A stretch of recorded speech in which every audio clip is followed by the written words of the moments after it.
Alright guys, just wanted to sort of preface this video by saying that my clan that I'm in, or one of the clans that I'm in, decided to do a podcast and I was a part of it, so I uploaded it to my channel just because, well, the channel that they have, they only just made, it only has like 10 subscribers or something, so just, I don't know, to get them a bit more views, and it was a fun podcast, so maybe some of you will enjoy it.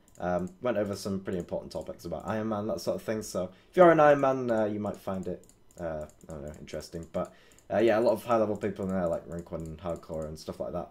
So, yeah, I hope you enjoy it anyway, and I will leave a link to the Olympus channel in the description, so check that out, because that's where all the future podcasts will go. So, anyway, I hope you enjoy this one, and I will see you with a regular video tomorrow, I think.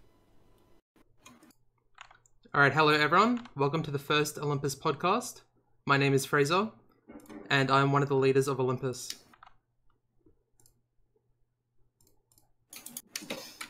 Charmander, unmute your mic, my dude. Okay, hey everyone, how's it going? My name is Charmander. I am one of the leaders and founders of Olympus. I'm Nex. I'm one of the leaders and founders of Olympus too. Hey, DVS isn't here, so I guess I'm next. Hello, Jack. I'm a shit Ironman.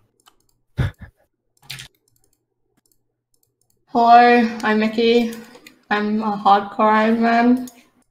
Maxed hardcore Ironman. PogChamp. And female. Alright. Yeah, I'm the token female. Kind of female. Alright. Token female. So this is the and Olympus... then sorry, what? Dan. I get an intro, don't I? Of course. I'm 111 Fishkite1, better known as Dan S. A main who plays an Ultimate Ironman on the side. So, yeah. Alright, Fishkite, thank you. Sorry about that. So No this is problem. the Olympus podcast, and I think I've got the questions on the screen already. So, first of all, what is Olympus?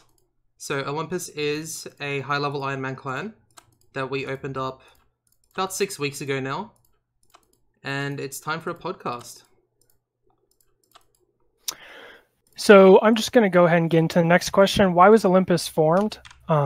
So there's actually a picture of me PMing Fraser a while ago, discussing the clan. I know it had been in discussion for a little bit after Erudite kind of went off the map, and Fraser had been talking to me about possibly starting a new CC. And so the reason I personally wanted to start the clan was because there's such a big gap between the Ironmen who want to be good and are grinding really hard, and then the top page Ironmen. A lot of front page is not even active on Twitter, and so it's hard to communicate with them and ask questions and things like that. And so to me, it was really important that the point of this clan was not to be elitist and have our, private Discord where we just talk about how much better we are than everyone and things like that. But I wanted to really connect everyone and sort of help make everyone friends and bring everyone together and really just have one big community where people can join and not be afraid to ask questions and talk to people and things like that. So to me, that was of utmost importance when we were writing the description and deciding on starting the clan. And I actually told Fraser even that if it was going to be something elitist where we only let the best of the best in and things like that, that I wasn't really interested. And so far, I'm really, really happy with how it's going, and I think everyone loves it. So,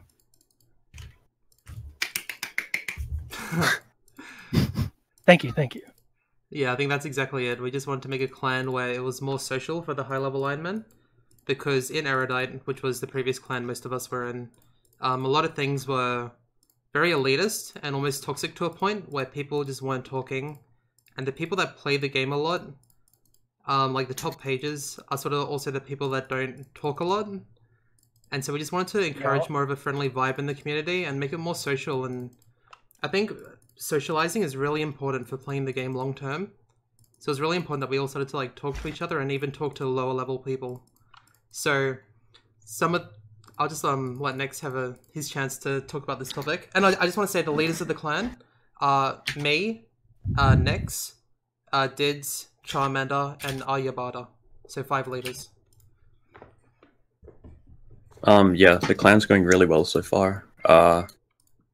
after Erudite died, there wasn't really anything for Ironman to join, aside from, I guess, Omnia, but that wasn't really made for Ironman. So a lot of Irons just didn't hang out in the friends chat and stuff.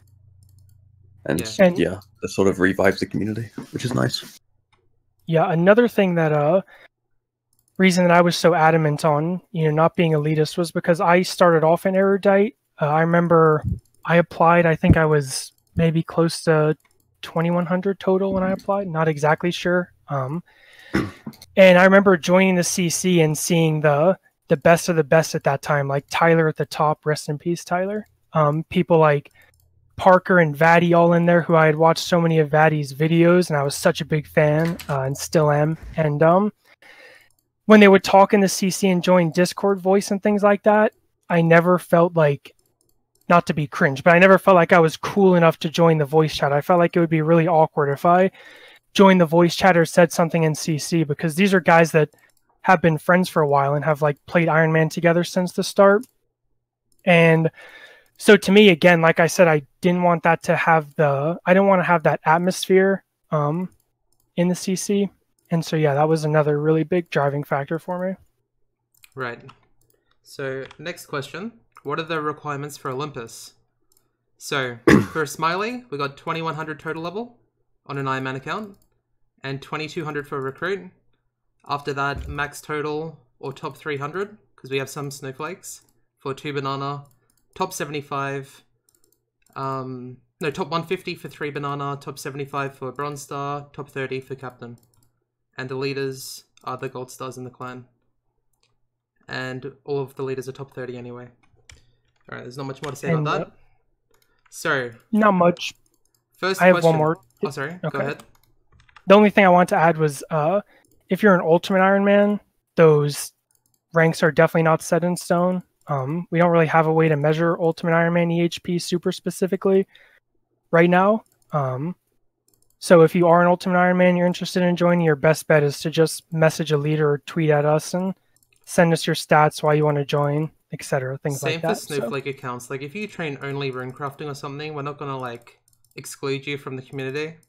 If you're a high level, you play the game a lot, you feel like you fit in, just send one of us a message and say, hey, could you consider me for the clan? And same for hardcores, I guess. But we're a little bit lenient for hardcores because it's a newer mode, but we don't pander to them as much as we do ultimates for obvious reasons. Right. And also the Discord is open, so if you're interested in joining Olympus and don't quite meet the requirements, but you still want to ask questions and talk to people, the Discord is always open. We definitely encourage people to join. So next, just link it. There you go. Yeah. My man. All right, first actual question. So those were just, because this is the first podcast, we wanted to go over what the clan is, why we're holding a podcast. First question. So mobile was just released. What do we think the effects of mobile will be with all the new players in the game? And do you think it's healthy for the long-term, like longevity of the game, that we have all these new players coming in and voting on polls and deciding the future of the updates? So I think it's quite nice that there's a lot of new players. It's cool to see a lot of people online, obviously like 150k people. It's pretty cool, but I wonder how many of those are actually going to stay, because it's obviously like only come out on mobile, so probably most are just going to play for a couple of weeks and then quit. But it'll be interesting to see how many people actually play. As for the polls and stuff, I'd like to see them increase the requirements for the polls, because it's only like I can't remember what the total is for polls right now, but I think it's 150. Yeah, it's pretty low, so that would be quite nice. But I think that's it, really. The world situation, I like that they added more worlds, more hop seed worlds is always nice. And a few of them have been pretty laggy, which is, I don't know, it's kind of a guaranteed effect of more players online. But still, I kind of like it. What do you guys think about the whole mobile will not affect the game, and then where we are at right now? How much farther do you think they're going to go? Doing things like the spellbook change is the most recent one that people are really up in arms about. It'll happen. It was obvious it'll happen. I think it'll become much worse in a few months when those mobile players are now level 100 mains that want to see changes to the game and new drops and money makers and stuff like that. I think it'll be really actually obvious to us in a few months when they're not noobs. if we get like a lot of new players now and they actually stick around, they're not going to care as much about the integrity of the game as the people who've been playing for years. Yep. So that's a bit of a concern, especially with all these like interface changes coming, and they're actually putting it into the main game, not just on mobile. So yeah, that's a bit of a concern of mine. I was definitely like not shocked, but like interested the fact that they pulled the withdraw all and bank all. Yeah. The first time I saw that, I was like, they're actually pulling. It's like they made a big point that mobile will not affect the main game. Like they really drove that home. And then just a few weeks after it's released, there's already changing the spellbook, withdrawal, bank all, things like that. So I think it's only, like Fraser said, a matter of time before they have a nice track. They have a sort of track record of not really keeping to those sort of promises, the slippery slope promises, such with shift click and that sort of thing. But I guess we'll see what else they try to pull. There was. I just want to add that there was a Reddit. I want to say Q&A in maybe 2016, where people were talking about 6-houring overnight, and Matt Guthon 6-houring his own. Yeah, and Matt K said in that Reddit post that he'll always put the success of the game over integrity of the game and things like that. Yeah. And I think that's understandable. It makes sense. He said it since 2016, but it's just to be expected.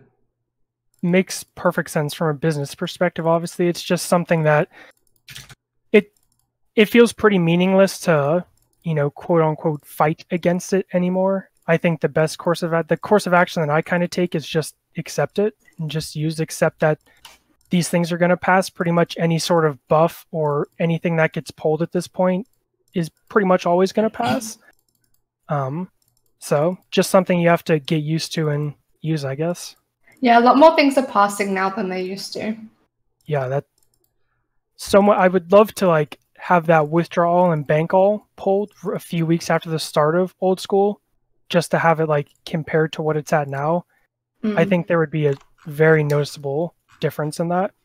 I do think it's really hilarious seeing all the people in full Addy and Myth armor and stuff walking around Draenor and walking around Lumbridge. I think that's really funny. It's cool to see 150,000 players on weekends. I do think it'll drop. I don't remember who said that, but I think that will drop over time. I think there will be there's definitely going to be an increase that stays, but I don't think it's going to be this drastic. And I'm honestly not sure if it's going to cause more good or harm to the game in the long run. So that's all I have to say on that. All right, so let's move on. RuneFest 2018, the old school reveals. So at RuneFest, I know a lot of you might not be caught up with the updates, but at RuneFest they announced the Kepos Lowlands, which is supposedly happening in January, which is an update to Zia. They're going to be adding a new Slayer Master, Farming Guild, things like that. They also announced Warding and a new quest, Song of the Elves. So, Warding. That's the new proposed skill, where it's going to be as crafting is to range, they like to say, and smithing is to melee. They want to introduce a new skill that is akin to magic. So, it'll be like making magic armors, is the idea of it. That's what they want to add to the game. And there was actually a advertisement recently, which was promoting to new players. Come check out our new skill Warding, as if it had already been implemented. So that was a real thing. That was a real thing. It was live. So Warding. I just assumed that was like a phishing link. No. Modder user commented on it on Reddit, and he said that it was a typo and they didn't mean to put that in yet. But that's what the management is thinking of in their advertisements and stuff.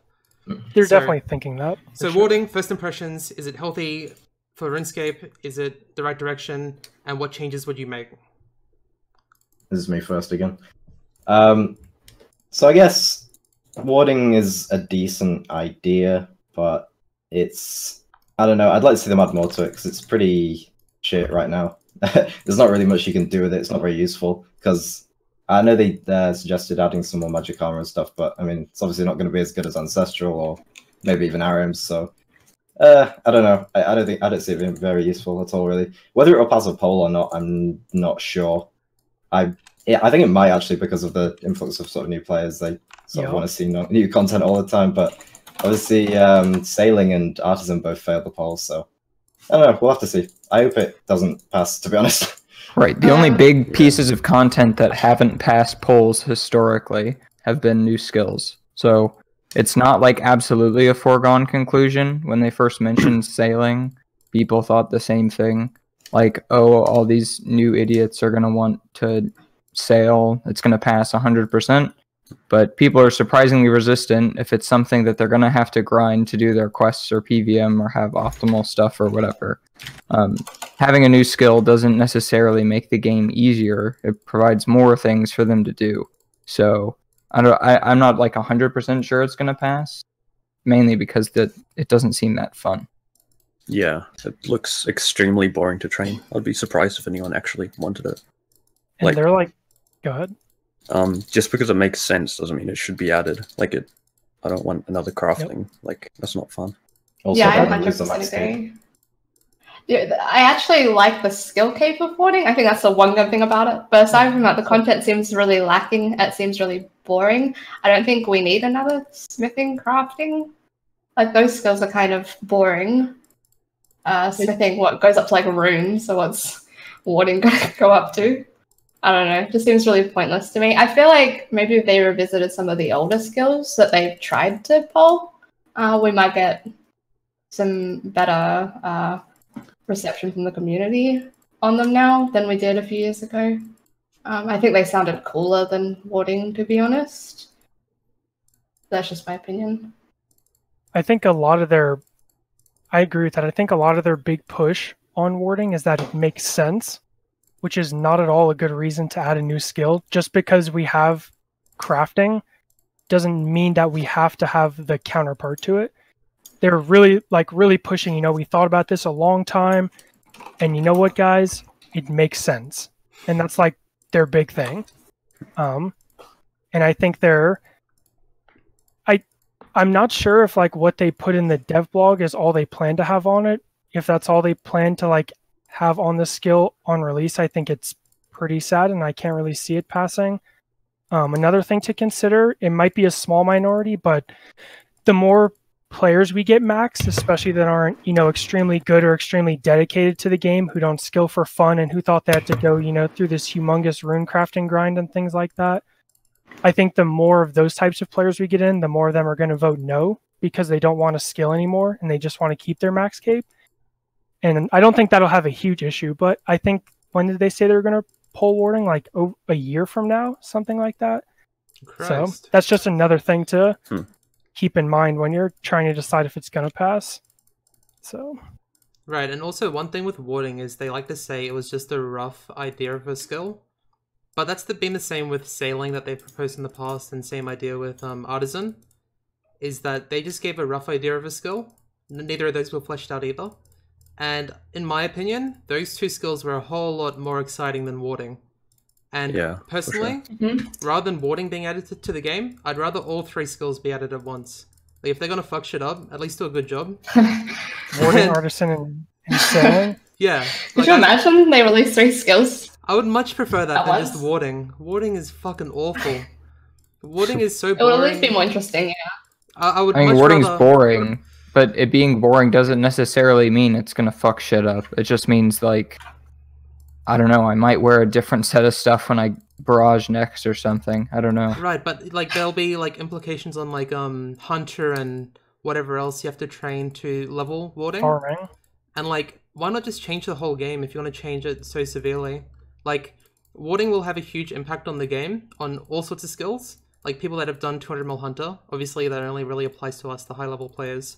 But, like, that's huge. Like, I was talking to Nex yesterday about whether he should finish 200 Hunter or not, because warding might come out, and then that's going to have a huge impact on his account.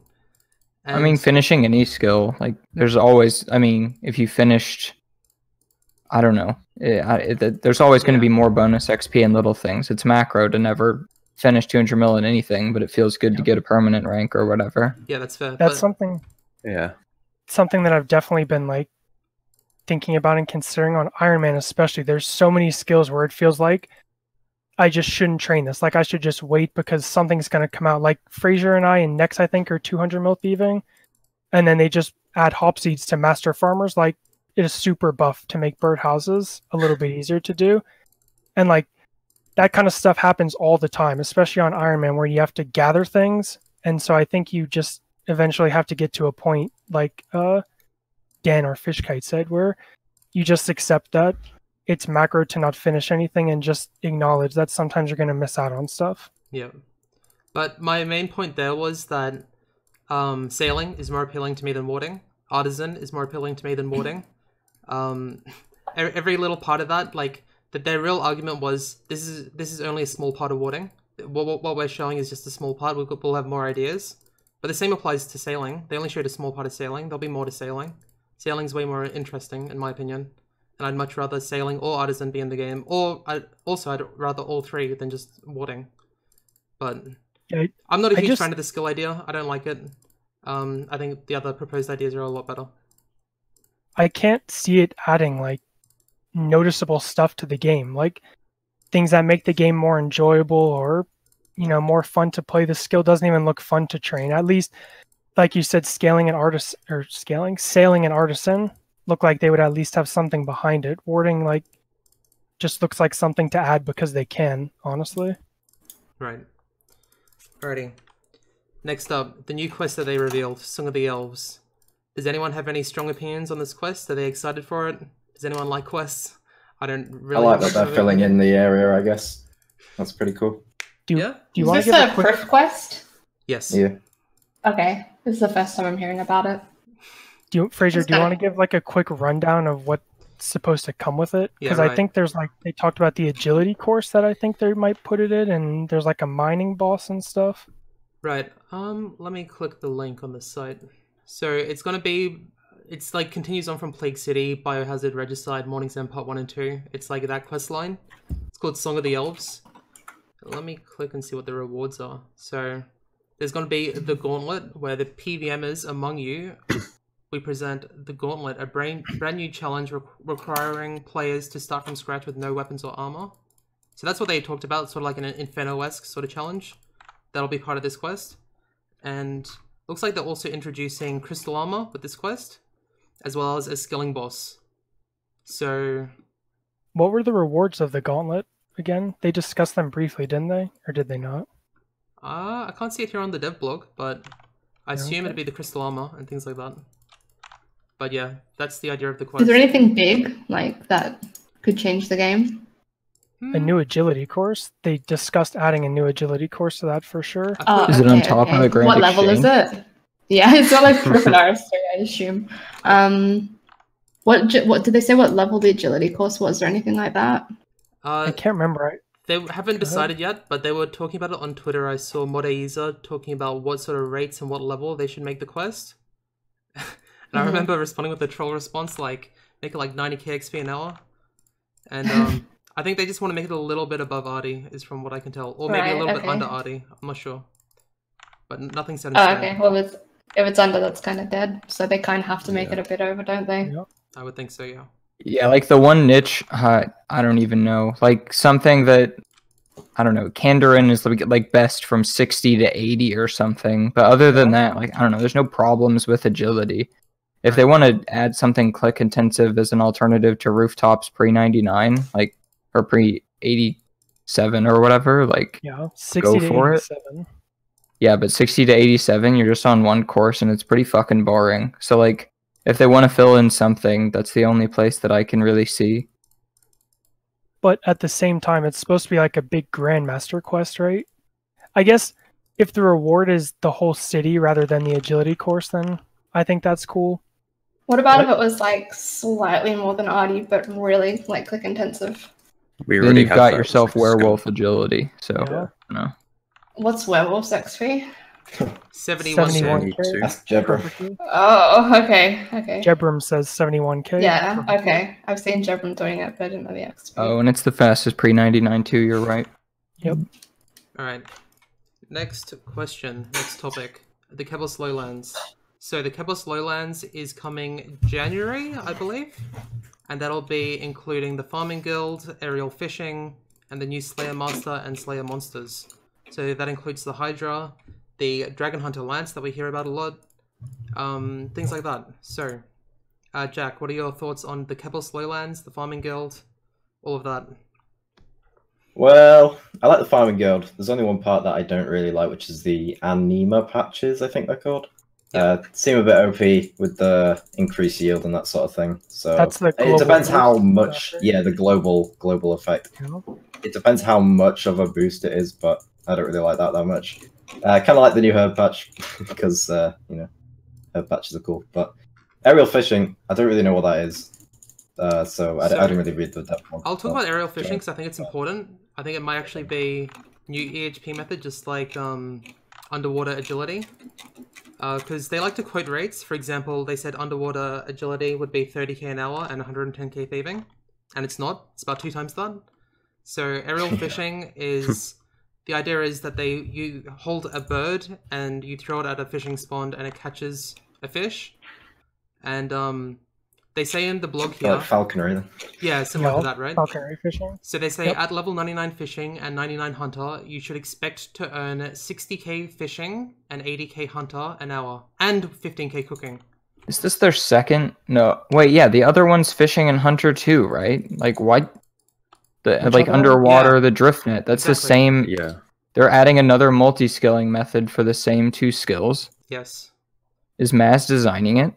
I hope not. Will it involve squirrels? But 'Cause if it's, I'm just saying Maz designing it, like it's going to be broken.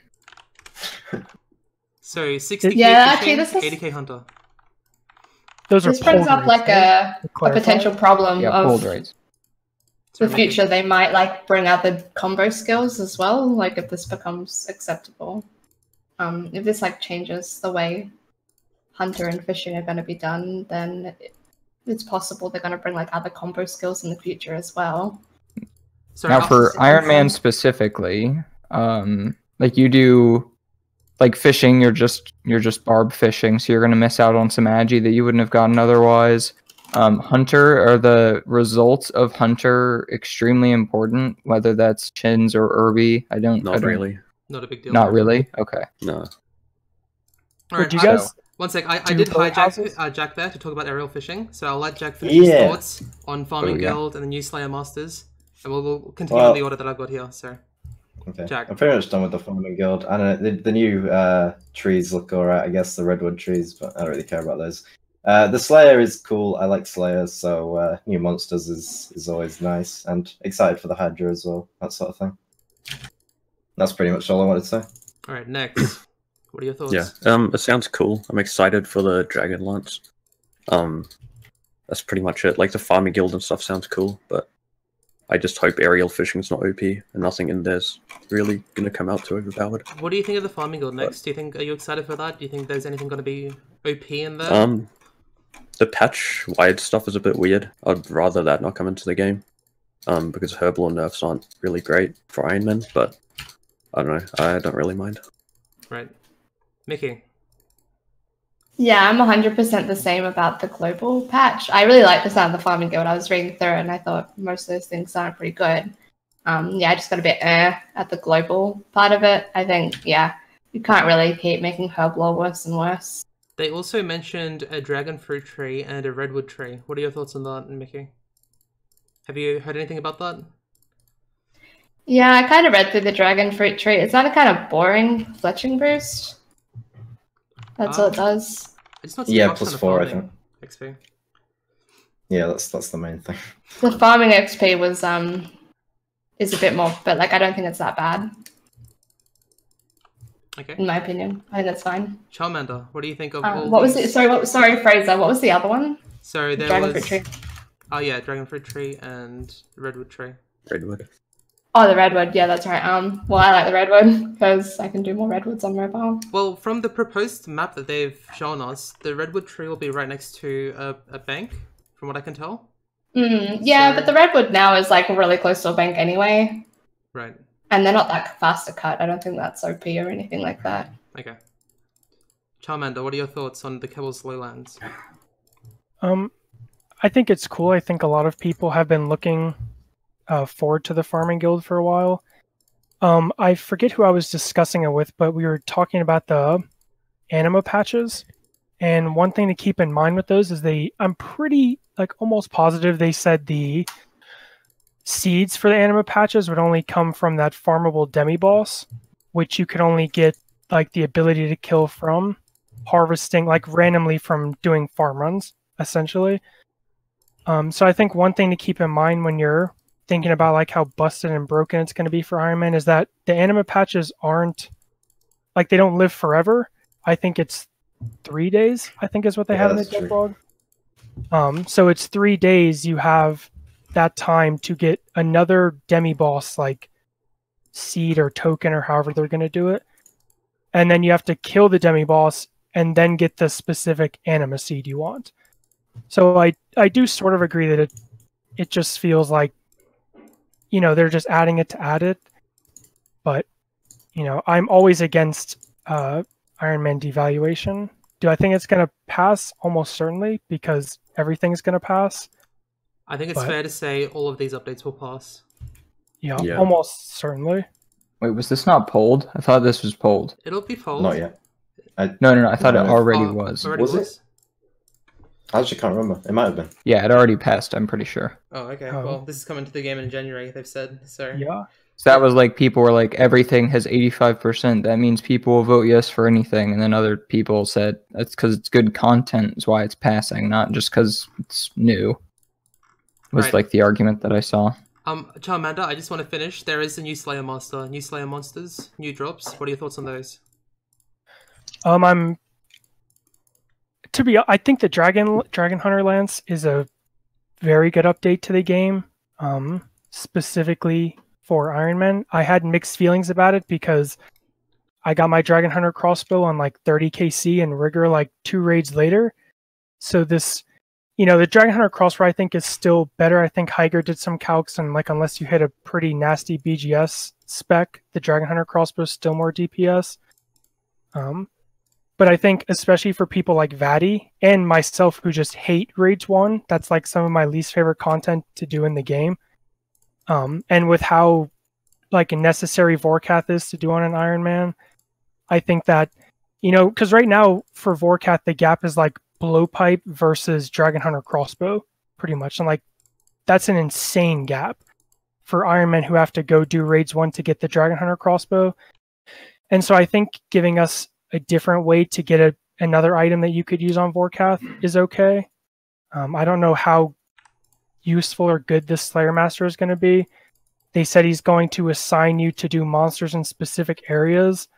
So I'm kind of expecting the tasks to be really slow and really unenjoyable. I can't foresee him saying, go kill 250 Necreals in the Catacombs. Right. I can see him saying, kill Abyssal Demons in the Slayer Tower and things like that. So yeah, I'm not against giving people another way, specifically Ironman talking here, to kill Vorkath. As for the rest of the Slayer Master, I doubt he's going to be used once you get the Dragon Hunter Lance, if you decide to go for that. I think you'd probably be better off just doing Raids 1 if I'm just guessing here, because if I'm going to get a bunch of melee Abyssal Demons in the tower and melee Dust Devils in the Desert Dungeon, whatever that's called, then, you know, that's not something that I would want to do. One of the other drops from the Hydra is the Ferocious Gloves. I'm not sure if you've seen them, but they have 14 melee strength. What do you think of those, Charmander? I think the way they are now, you just drop the gloves and equip them, correct? Like, there's no attach them to Barrow's gloves or anything? Right. Mm-hmm. It's just, yeah, I think the best situation would just be to attach them to Barrow's gloves. I'm not sure why they didn't think of that themselves. Yeah, that seems like a pretty logical thing to me. Yeah. Like, Barrow's gloves are a super iconic item in old school RuneScape. Like, to just take them out of the game and make these random tradable gloves just better that anyone can buy and equip feels kind of bad. Right. But okay. I think, you know, melee is always going to get better. The game is always going to get power creeped. I just wish they would have done this in a better way, as in attach them to Barrow's gloves, is my personal opinion.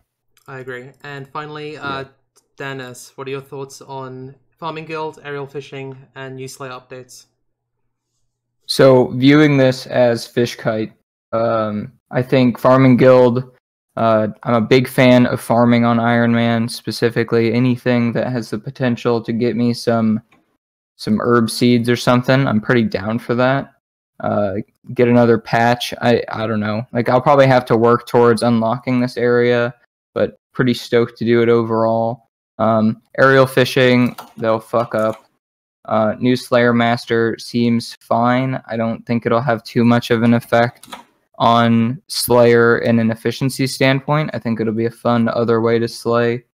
My problem with the Dragon Hunter Lance is that it looks way too heavy to hold with one hand, and your character really just throws it around like it's nothing. That really bugs me. I don't know if anyone else has noticed that. I agree, 100%. The model is Like, pretty it's so like, it's huge, and you're just like stabbing it like it's a rapier. Like, it's the It's so same. bad. It looks awful. It's like, let's be real. it looks like it's 100 Legit. pounds, and you're just like chucking it around. Like, how like I play a small girl character. What the fuck?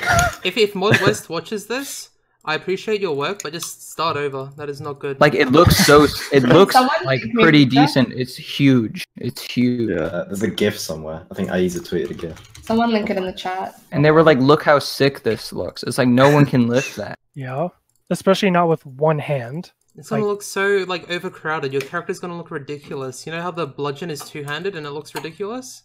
This is one-handed and it looks ridiculous. It's just gonna make your character I look so posted Oh, what it the in hell is that? in the Twitch chat. Yeah. Okay, that's really bad. It Yeah. looks like a tree. I don't want to hate on Mod West because I think he's actually really good for the game, but this is not his best piece of work. Yeah. Christmas tree. Yeah, What do that's what I you was thinking. Yeah, What do I you think they guys said it think of- started as the Windtumber, like the Christmas reward. Yikes. It's really bad. Yeah. One last thing. What do you guys think about them taking I think it's the thrown axes and the harpoon they're Oh, taking that's out of good. Rage 1? I'm happy with Yeah. that. They're That's putting nice. them on the Support. worm monsters from the new Slayer Master, I think. That makes sense. I think it can drop from any of them, right? I believe so, Anything yes. he assigns. What's it going to do to raids drops? Make him easy to get. Like, Yeah. no, I It think will? that, I mean, they Not claim that necessarily. they're going to do the math that all the chances are still the same. So you'll get more empty drops, I would think, but it's not like anyone gave a shit about getting harpoons or Yeah. thrown axes anyway. Yeah. So I think the they rate said will probably it's just not drop a below. buff to Raids 1 drop rate, though. Okay. Okay.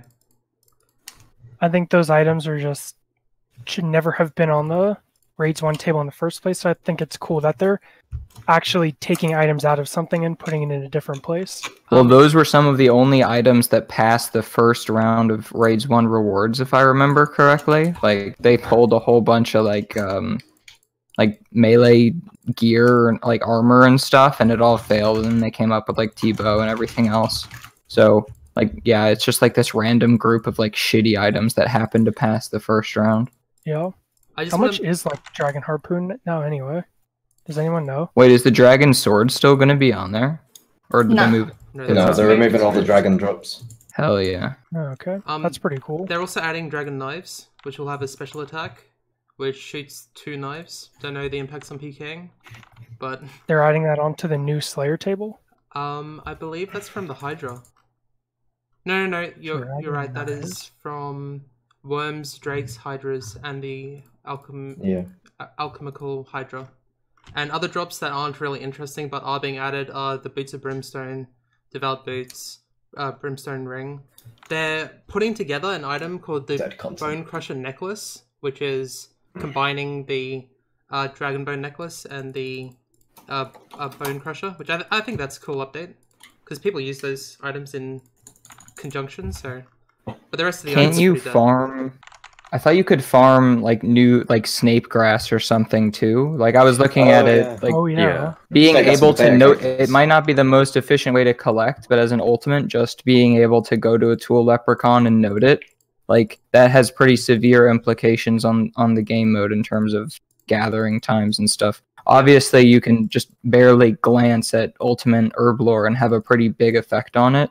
But I think that all of this stuff, I mean, it's going to change several different pieces of content. Will you Can be able you- to you note can't- Snapgrass while farming? Yeah, that it? was- If it's Yeah. farmable, you It's would like, be it's farmable in allotment patches, so you would guess that you probably could. right. Yeah, And you should potato be able. cactus too? So you definitely I- can. And note it potato properly. cactus, you're right. Oh man. So I don't know the current game plan. I mean, I know that for Snapegrass, you can just use your house and pick them up, and then you go straight to a Tool Leprechaun, and then all of a sudden you're banking a ton of prayer pots in it. Yeah, I didn't think about that. You can just pick it up. You don't even have to farm it, and then just note it. Right. Yeah. Just being able to effectively bank something is, or not bank, but note something is big for ultimates. Yep. Yeah, that's. Do you get? I wonder if they. I'd love to know if they consider things like that No, they don't. when they make these. I updates. hope they don't. They do like, not. it's such a small thing. If they want to plan every update with like a, but how does this affect the Ultimate Iron Man meta? Unless Yeah. it's something totally game breaking, like the death mechanics that they talked about a while ago, like that maybe you make a special exception. But in terms of removing nests from a drop table or something, like they shouldn't say like, oh, but Ultimate Iron Man, what do they think about them? Like they're concerned about Mainscape, as I think they should be. Do you Yeah. guys think they look at any updates at all for its impact on normal Iron Man? Yes, I know they they said do. that they would never. They originally said that they would never pander the game to Iron Man, but I think that outlook has also changed. They have to. Like, such a large Yeah. portion of the active player base are Ironmen. Like, there's a lot of main accounts, but there'll be level 3 sitting at the GE, you know? So, like, people running around the game Yep. fishing, running around the game PVMing, a lot of them are Ironmen. Like, if you're not, like, thinking about Ironmen when you make updates, that's, like, a huge Right. portion of your player base. Like, you have to these days. And you And can did tell they- that they do. There's no reason that they would throw, like, if you're concerned about a main, they're not going to throw some 500 noted drop of something that's always going to be worth like 5k to a main for no reason. Like, they just won't add a drop like that. They're going to do that because Iron Man want it, like, Right. or it's useful for them. Did they make that comment about not appealing to Iron Man for updates when Iron Man came out? No, They haven't that said was that recently. a year or two into after Iron Man was released. Yep. Yeah, it's a lot more popular now. So, and they've like made comments about not doing something due to Iron Man. So And you guys think that they should do that, right? I That's a think- good thing to do. I think think let's so. just But think about everything, man. considering how many people play Iron Man. Just so one thing that I wanted to note was where they made the decantable potions at the GE. That was huge for Ultimate Iron Man. Like, they should have Yeah, thought that about was- that They for Ultimate didn't Iron Man. consider. They didn't consider it at all. But That's silly. like, They I should mean- have. Like, even though it's a small portion of the player base, that's such a huge impact on the game. Being able to note potions and like super combats especially. So like, I don't know. It's a big change to the game. They should at least think about it. I hope they thought about it. But things like I that, don't think they did. they shouldn't revolve the update around Iron Man, but they should just think about the impacts on it and think about whether it's huge or not. I think Do you Squishy think they Aaron makes shouldn't a have pretty done that good update? point. Because it impacted Ultimate Iron Man maybe so so. much. They could have just changed it for Ultimates. Yeah, just How would you guys have changed it though? Just say Ultimates mean- can't do this. Well, Yeah, just- the guy just walks make it up so and it doesn't says- note them. it was easy enough. Is it, fuck off, no bank. Yeah. I don't talk to your kind. Yeah, I'd be down with something like that. That would have been better. Yeah. Okay, let's move on. And I think But then again, does it make the game mode worse that they can now note potions and stuff? I Like, think It makes it a lot easier. A lot of the times before, you were just like getting 99 Herblore and dropping most of what you made, and then like every once in a while you would have like noted brew supplies or something around that you had to grind for separately. Now, like as a low level, like every single super attack that I make, and you can make a ton of those because the secondary is really easy to get. Like I can just bag those and keep them around for as long as I want. For Slayer or something, think- like, it's yeah. huge. Everything. Endgame Ultimate just seems way more appealing to me because of updates like that. Like, Right, yeah. The fact that You do now, if you raids want to and, like, do unloads and raids brews and 2 stuff. or raids 1, like all you have to do yeah, is that's pop huge. to Edge and then come back and unnote your stuff and you're ready to go.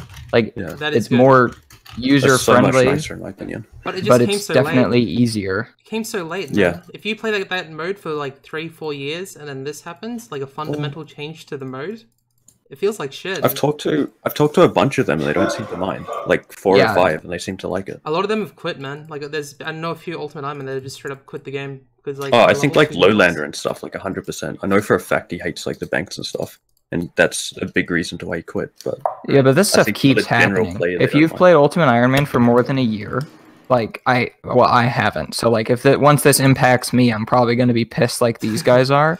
But like It's like stash looting units. bag. Yeah, looting bags, stash units, Vorkath. Like, it's gonna keep fucking happening. Like, if you're playing the game mode and you think that you're gonna be in this cocoon that never changes and isn't drastically impacted, like, you're just out of your mind. Do you think it would be, like, okay if they just tomorrow said Ultimates can't use Vorkath, can't use a looting bag, can't note potions, things like that? Or do you think it's just too late and that would be unfair? The way I approach, I mean, other people are going to have a very different, but like I approach the game mode like super hands off. I'm going to play the game and whatever meta is appropriate for me at the time, much more focused. Like if there's a mainscape update, obviously more of my main focus. If I'm playing Ultimate and the best thing for me to do is to barb fish while doing herb runs and birdhouse runs, like I'm just going to do that. Like whatever it is at the time for my next decision. Would I be fine with them saying that? Just making big changes, like we're pulling this mode to its core, like no longer making it so easy for everyone to do things? I think I just know it's going to happen. I think I'd be fine with that. Like if they said you can no longer use looting bags and stuff, I think that would be good, because that's how the mode was meant to be. No, the mode's meant to be that if you talk to a banker, he says, you don't have a bank. But you're meant to be restricted. That was the idea of the mode. That's what brought yeah, no, and you are restricted still. I think that using non-bank banks is still not using the bank. Yeah. And everyone will have a different opinion. That's a big appeal to like the hardcore Ultimate Ironman meme. Like, it is. For the that's a big meme, and no one's going to play it long term, but like I agree that as a game mode, it's like pretty fucking interesting, because you can't suicide. Yeah, that game mode would not last very long. Yeah. But it'd be good for like YouTube series or some shit, but not for real people. Yeah, DVS is probably interested. Okay, let's move on. It's RuneFest. RuneFest 2018 this year. The event itself, what do you guys think of the event? Were you happy with it? Did you think it was cool? Will you be attending next year? Jack. So you're the only one I went. Yeah, I think I'm the only one who went here. But yeah, I went in 2017 and this year. It was fun. Met a lot of new people. I met Fatty there. He can't make the podcast, unfortunately. But yeah, it was nice to meet a lot of people, obviously. Same as last year. But yeah, I like the venue. It was pretty big and definitely better than last year. So I will definitely be going in 2019, and I think a few of you guys are going as well. So that'll be fun. Did you see a noticeable increase in people from 2017 to 2018? Yeah, I think it was about 1,000 more probably. Obviously, the venue was bigger, so the people were more spread out. So it's a bit harder to tell, I guess. But can't wait to meet the mobile players. Yeah. And obviously, PNEFC was rank 1 Ironman EHP at RuneFest. Yeah, except Sammy, but anyway. Sammy was there? Oh, yeah. You mean Sam. Sam, dude. Not Sammy. My bad. Yeah, anyways. Sam. Sammy's for 10-year-olds. You have to call him Sam. Yep. Sammy makes me think of Psycho Sammy or whatever. Ravesy. Oh, right. I think RuneFest looks fun, though. I think a lot of the appeal, just like I've never been myself, but a lot of the appeal from people I've heard is not so much the venue, but rather getting to meet up and hang out with your friends and go to restaurants and things like that. So I'm almost certainly going next year, and I definitely looking forward to it. Pretty much not at all for the venue, but mostly for meeting up and hanging out with people. Yeah, I want to go, but we'll see. I haven't confirmed anything. I'll probably decide closer to the date. Yeah, it looks cool, but I mean, paying for a flight from Australia to the UK and stuff is really expensive, and long flights and everything. So yeah, if I lived there, I would probably go, but just the travel and pay and everything makes it not worth it. But it looks like a really cool event. I'd like to go one day. It's pretty nerdy. Like, you have to really be comfortable being a nerd for the weekend. But I'll be attending next year. Me and Marianne will be at RuneFest, so that'll be exciting. I've had a few next goes. I've had a few DMs from people like thanks, Oblivion thanks, who wants a hug. Looking forward to that. But no, I'm excited. I'm excited for RuneFest next year. It'll be great. I'm very excited to meet people. Talk to the mods, especially Ayiza. He loves me. Shout out to the geezers. Shout out to the Ayiza geezers. Can't wait to represent the Ayiza geezers at RuneFest 2019. But I thought the event looked great. It looked lots of fun. The main appeal of it is the social aspect, meeting all your friends. It's just a My massive main trip. appeal was the cosplay dude, but maybe that's just me. No, the event looks good. I'm very happy with it. There'll be a lot more people next year because of the mobile players. And Jack, what sorts I of didn't even things? think of that. That'd be interesting. what's that? What Mickey? sorts of things were there to do there during the day? That's what I Not was much. curious about. Well, there was obviously events throughout the day, like meet and greets and the game show and that sort of thing. And I think they had some like weird quest things that you could do with. I don't know. You could go around and do different like little tasks or something. I didn't really do that. I was mainly went there to meet people and just drink. But no, apart from that, there was just meeting people was the main sort of thing. I think for most people. Yep, I think it looks really fun. I'll definitely be there next year. So, Okay. Next topic, Crystal Math Labs. So this is very topical because I believe the sale happened today. But Hate, the previous owner of Crystal Math Labs, has decided to sell the website to someone that's now been decided, I've heard. it's been sold, yeah. Yep. So, what do we think of Hate selling CML? Who would you like to see being the owner? We're not sure who the owner is yet, but there has been an owner decided.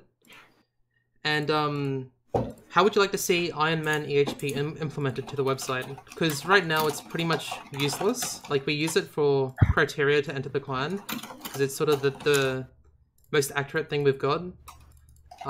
So, how would you like to see Ironman EHP implemented to CML? What's the current situation with Ironman EHP? What problems do we face with Ironman EHP and its implementation?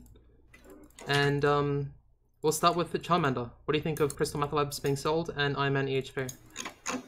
So I think the fact that it was sold is really good. Personally, I have nothing against Hate, but I think getting to the point where you get angry at someone for something they said and banning them off the website is not really someone that I would want leading a website that I use every day. I think that's slightly unprofessional. Again, I have nothing against them, but that's just my opinion. As far as how I would like Ironman rates to be handled, I think it would be really cool if all rates were handled where there's a Discord server with, X amount of top players, people who are really active, really passionate about the game. And he would take their feedback and listen to them. And I want it to be a group activity in a sense. I think that one or just a few really vocal people deciding rates on things is not a good practice for a website. I hope that whoever the new owner is willing to listen to people, listen to what they have to say, and make real changes. Don't just ignore one huge part of your website because someone said something that hurt your feelings. Looks like it's Jicklum. Yeah, there was I tweet. I linked the tweet in the Discord.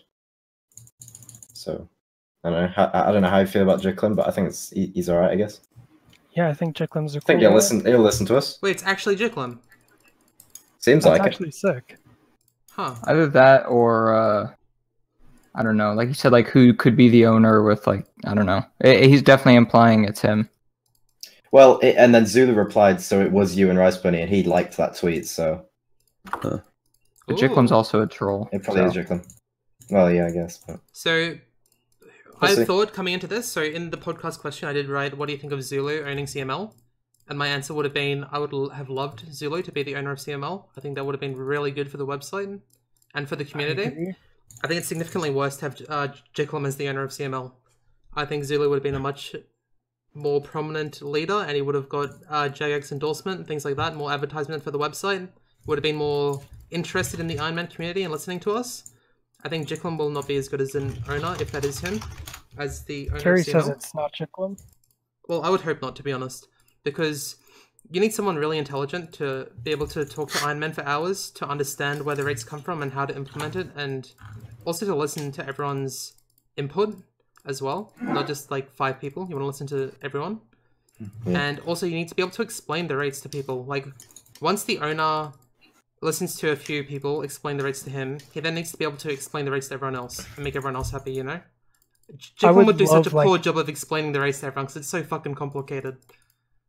I would love like a change log to how most like games and websites and things do, where you could just click and see what was changed, why it was changed, like the calculations behind it, things like that. I get questions all the time on why like the current mining rates go down so much at like 85 or whatever level it is. And like people who don't know or don't have anyone to ask just have absolutely no idea because there's nowhere you can go to find that out. I have no thoughts on Jicklum running CML, but I just hope whoever buys it is someone who's passionate about the game and willing to take time and listen and actually put effort into the website with how many people use it so often. Exactly, because the rates we have right now on the current live version of CML are from 2017. 1 year ago, they were updated. We chose the rates 1 year ago for the Ironman rates. They haven't been and updated. That's pre-forecast, correct? Because the owner, like, Hate, is, like, immature, and he holds he, like, wants to, like, stop the whole community from running because of his personal hatred towards me. And that's ruined it for everyone. That sucks. Like, an owner shouldn't do that. At least you'll get them banned now. Hopefully. Yeah, I mean... Yeah, hopefully. It's just, I don't know. Either way, I think Ironman EHP is very complicated. Whoever owns the website needs to take multiple hours out of their day to talk to the Ironman and to be involved in our community and to hear everyone's input. And, like... It's not Jicklum. Not Jicklum? I hope not. Who, like, why do you say that? It's not. I see some private messages leaked in another Discord I'm in, and it's definitely confirming not Jicklum. So That's good. Good news. it's just somebody. Okay, well then, quickly touching on the Zulu subject. So now also... Fraser just flamed Jicklum for no reason. That's kind of fun. He would not be a good owner. It's not Jicklum at DNS. Yeah, CML on Discord just told me. That it's not him? Yeah. Okay. Well, CML is the one who owns this like new CML Discord, who's maintaining secrecy but is communicative. Either way, I'd like to know. I would have liked Zulu to have been the owner. That would have been good. He would have been a really good candidate. Yeah, it'll be interesting to see who owns it. I would like to know if anyone else has differing opinions besides what I said on how EHP rate should be decided. Do you think it should be a medium-sized group of people who put a lot of time and effort? Do you think it should just be a few people who the site owner trusts? Do you think it should just be the site owner because it's his website? Does anyone else disagree with what I said and why? I mean, if you bring in too many people, like you're never going to come to an agreement. I think having a smaller group of people who other people are in favor of having in there, I think that sounds pretty good. So you get 15, like 10, 15 people in a chat talking about the rates. You'd probably have 1 or 2 people leading the chat and explaining some spreadsheet that's been made and where the rates come from. And then people talking about that spreadsheet and what they think of that spreadsheet and where the errors are in that spreadsheet. Like 10, 15 people I think would be ideal. Just have like a CML chat. And a lot of us are friends, so it's good. I think having 10 to 15 people discuss Ironman Slayer rates would just not go anywhere. No, but the thing is, because we're all friends and we've already been talking about the same topic for years, because it's been a topic of discussion for years, is that we sort of know who would lead that discussion, and we'd also know sort of how the spreadsheet would work and what to think of it, you know? So it wouldn't be awful. To Iron Higer. Yeah. So we'd talk to people like that. They'd express why they made that spreadsheet and how that came about. And then we talk about that spreadsheet and what we think of it and whether it's realistic or not. I think it would be fun. I just have one thing. So I'm obviously pretty new to Ironman, but how objective actually are EHP rates? Because if someone can actually do the calculations and come up with an EHP rate for something, I guess it doesn't really matter how many people there are discussing it. So our EHP rate, I guess our EHP is like it's like completely subjective. Can they be? I don't know, do we have to have a big discussion about it, or can someone just do the math about it? You can just have one person do it. So in the past, it's been mainly like me, Vaddy, Tyler, Ayabada has been involved in a lot of the calcs. Probably throw Higer in there at some point. Yeah, Higer, maybe Higer too. But I'm talking about like the previous rates, like the current rates on the website were decided by that group of people. That didn't include Higer. But the previous rates, that's how they were chosen in the past. We hopped on like Tyler's Discord. We said, hey, what should the rates be? And then we decided them, and then we sent them to the CML owner, and he put them in the website. He didn't even think about it, honestly. So I think it was that's sort of our decision. good. I mean, Jack, to answer your question, there's a lot of like skills that are just unobjective. Things like fishing and mining to a point you just can't get over, and you can consider under a specific rate to be EHP. But I think the discussion would really come into play with Slayer, especially Slayer, like Herblore. Slayer, Prayers, kind of Yeah, that's awkward, true. Herblore. Even RLG Hunter next. with like all the new methods they're adding, like chins, herbivores, maybe the fishing, birdhouses. Like there's so many things to consider. So some skills, like I said, fishing, mining, even agility to a point is pretty easy. No, agility's kind of complicated because of swimming. Like, and how many amylays you need how many for marks you need. staminas, and whether you Yeah. should factor that into. So, one thing I will say about EHP rates is that I think they need to reflect the current state of the game. They need to reflect what is currently meta. Like, for example, meleeing Necreals is meta. That is the best way to train Herblore.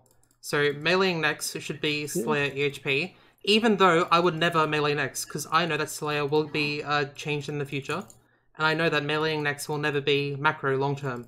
So I would never do that, but the EHP rate should be meleeing Nex, because that is the current version of the game. That's what EHP rate should reflect. So you're basically saying you don't think that they should take into account the fact that Herblore will No, they always shouldn't get do that. faster. Herblore Yeah. and Slayer I'll update will it when always it get happens. faster. Update it when it happens, I in my agree. opinion. Yep, I agree. Yeah, I agree with that. I have one more thing on the EHP topic. So how do you feel about when EHP rates change, your whole entire lifetime EHP also changes to fit those rates? Because obviously, in the past, you will have been getting EHP, but even as skills get faster and stuff, you'll lose it. So it's not really an accurate number of how long you've played or how long efficiently you've played. For example, Nature Runes used to be EHP for mains. And then when it was changed, obviously people lost a lot of the EHP, even though they were still playing at the EHP rate. But then the At macro that time. players, I wonder if there is a... like macro Sorry, players go. that never did natures and they were already doing lavas, or whatever, they would have like had really inflated EHP. That's just silly, right? It's true, yeah. So I mean, that's always happened, and EHP has to change. So, like, if you kept like that historical EHP and it never went down, it only went up, you wouldn't have a track of who was closest to 200 mil all, which is the overall goal of the site, is to keep that high score around. Yeah, I think That's it true. really depends on how you view EHP, because it sounds like the way you're talking about it, you view it as how many efficient hours you have played, and a lot of people view it as how close to 200 mil all you are, Right. and things like that, that's and not how realistic far. for Like, Ironman though. That's not a realistic perspective or idea to have. Is that I'm going for 200 mil all. 200 mil all. Fuck no, I'm Yep. not. I'm gonna have a life in 5 years, in 10 years. But do you think it would be worth like treating the site differently for Ironman versus mains? no, I think As in, I think what Ironmans maintain their EHP and mains lose it? No, I think it should just be updated when devaluation happens. You just lose hours as is. You just lose. Yeah, I think it's fine. Yep. that definitely sucks, but I it agree. It should It's just probably always be For- an accurate representation of the current metagame. The current Yep. what's currently efficient should just always be on what's on the site. agree. Okay, so CML owner, unfortunately not Zulu. I think we would have all been pretty happy with Zulu. I think Zulu would have been a good owner. Someone else. I'm talking to the owner now. Would you like to come on And the he just- podcast? No, not coming on the podcast. But I asked him if he wanted me to say anything to the Iron Lads, and he said that he's contacted gens of Omnia and Solus to talk about main EHP rates. He's going to be contacting Olympus mods before too long as well. Oh, So That's what I like definitely to hear. looking to be communicative and I don't know, listen to what you guys have to say. That's So exciting. That's really sick. That's really cool. yeah. Very exciting. Let's move on now. So, Winter EHP Classic. So that is a currently ongoing competition for the sweatiest of nerds. What are our thoughts on the competition? What teams and players are you supporting? And what team has the best name? So we'll start with Dan. Well, I'm the manager of one of these sweaty teams. I manage the Jagex Jostlers, which is a franchise in the EHP competition game. I'm supporting my own team, as you might expect. I have 2 Ironmen on my team, which I'm pretty stoked about. With Timos, who, as I understand, is more of like an up-and-comer in the community, putting up some fat weeks, mainly fishing right now. And Jimmy, who is the light of my life. So that's pretty good too. Other notable Ironmen, Higer and Lycrid both really popped off last week. Rooting for them as players because I like to see Ironmen do well in what is ultimately like mostly a mains competition because they don't have the option to just sit and spam like Bruise or Dehyde or whatever for the week. A lot of the times they're doing something a little bit more intensive. Best team name, probably the Jagex Jostlers. Yeah, I like our team name a lot. All right. Charmander?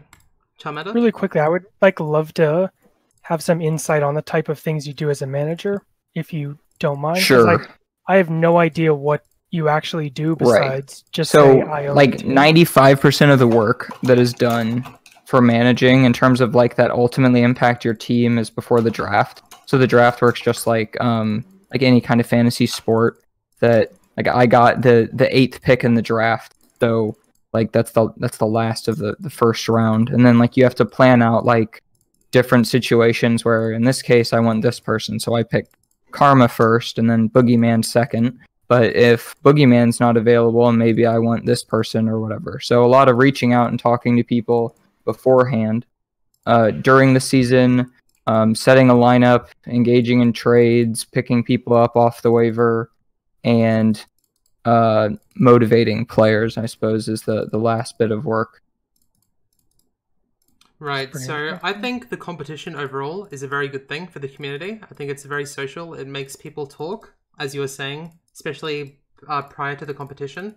Everyone has to talk about what their commitments are, how much they'll be playing the game, whether they like people or not. I feel like that's important, that you're on a team that you like people. Because if you hate someone on your team, like, what's the motivation to play the game like as much as you possibly can to win the competition, you know? So yeah, so like going into the draft, I pretty much had a Solus timeline and an Omnia timeline because I know if like even if it's the best pick for that spot, like having that like cross motivation between 2 people that I can get like Karma and another Omnia member or something, that's going to impact things more than just having one or whatever. Exactly. So I think the competition is very good in theory. I feel like the competition in practice is very unhealthy. I feel like people play the game way too much. That's not a good thing. I feel like it's a very good social competition. It's really good for the community. It makes people talk more, which I think is awesome. That's one of the reasons we opened Olympus, is to encourage a more friendly social vibe in the community where people can just chill and CC and talk. But fantasy makes people talk. It's a good competition. It's a little bit unhealthy, I think. Yeah, I think it's too long. Like I've always been in favor of competitions in the community, just a week but really nothing more than a week, and that doesn't happen. Like this is like 10 weeks, 11 weeks or something with 1 week break. So it's a lot. 10 weeks. That's too much. Yeah. Well, like, it's like how does this affect people that like can't be on all day every day? They don't get picked. You wouldn't get drafted probably. This is just like a competition. Well, it's I was not. like looking at the document. I don't know any of the people that are even in it except like 4 people. Yeah, but you're pretty normie, even though you're a max talk man. Yeah, I don't know. I heard like maybe 5 names that I didn't recognize in the draft, so I don't know. I knew pretty much everyone that was drafted except for obviously the outliers that were just people's friends that were coming back to the game. But what teams and players? These are just all the neats. Pretty much. But I see. What teams and players am I supporting? I'll be supporting the Ironman. So Arzenian Guardians, rooting for Higer and Lycrid. They are the stars of the show, as far as I'm concerned. I hope they win. I'd love to see them win. Also supporting Stiskiller and Jimmy, I guess. Even though, yeah, I'd like to see him do well. I don't think he will do well, but I'd like to see the others do well as well. Because I think what the fuck, man? Come on, man, he's burnt. But I am cheering solely for Timos. Dude, you yeah, inspire Timos too. me. Hope he does great. Yep. Also, You are what an team has the absolute- best name? I think the Prefatus Box Traps, pretty good name. But also the Big up, Luffy. Jostlers, maybe. But yeah, that's all I have to say. Charmander? I think whatever team Timos is in has the best name, so the Jagex Jostlers. Hands down, the best name. That's all I have to say. No further comments.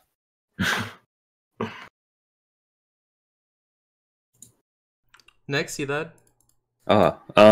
Yeah, I'm rooting for basically all the Ironmen. I think it's really cool how the competition can highlight some of the like sort of unknown but really good players like Lycrid. Yeah. I don't think many people knew him before the competition, but Yeah, obviously no one knew Stesko before last Yeah. year, and he just obviously completely popped Yeah. off. And what 3 of the top 10 are Ironmen? I think that's really cool. All in Olympus too, which is even cooler. So yeah, I Olympians. think the competition overall is cool. Rooting for the Guardians because it has the most Ironmen, Yeah, but what's there? probably the Jostlers have the best name, just because of like social media presence and shit. I've seen the most like funny shit posting by them. So Ship posting's great. Yeah. It's Mickey, great. do you have any thoughts on Winter EHP? Yeah, it's very healthy. Keep it up. Go Ironman. Alrighty. What Something are like that. I would like to really. How would you guys like, quote unquote, fix fantasy EHP to, like, not pander just to neats, or do you think So, that doing it for a origin- week or 2 weeks? Originally, the game plan for winter, like normally during summer, it's people on summer vacation or whatever. During winter, the original game plan was like a series of 72-hour comps. So like just naturally, there's a bunch of breaks because it's over weekends. I think that would have been a pretty decent idea, but it seemed like people were really in favor of the week-long ones. Also, keep in mind, it's not the same people starting every week. Right. So if you are playing the same people and expecting them to play over 100 hours multiple weeks in a row, you either have to A, be very certain they're not going to burn out, or B, I mean, they're gonna burn out eventually, probably, unless you really know them. okay? Next topic. Interesting. I think I would. One more comment. I think I would Sure. definitely. I think it would be really sick if it was over the weekends, just like over span of weekends, like you said. I think that would be really cool, where more people who have full-time jobs or who can't commit those whole weeks would have time to show that they're, they're talented, they're good, they can play those long stretches, just maybe not for a week straight. What would you Yeah, think? and a lot of people, Sorry, you go. a lot of people competing aren't like this 120 a week plus super Yeah. neat that you're describing. There's a lot of people who are playing that are working, and they either have phone zone, or if they're students, then they're able to do something during class or whatever. So it's really not as bad as it's describing. A lot of the people that are being talked about, so like Lycrid and Higer doing 120 plus, like the average person in the comp is doing probably 80 to 85, which is pretty feasible with full-time work. 13 Yeah, hours a day. especially Let's with- just make that clear. 13 hours a day, right?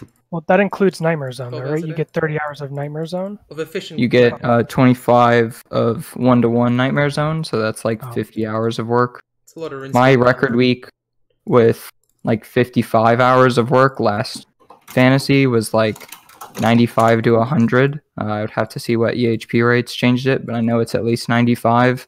So a little bit of sleep deprivation, but if you're not doing it every week, it's not going to kill you. Right.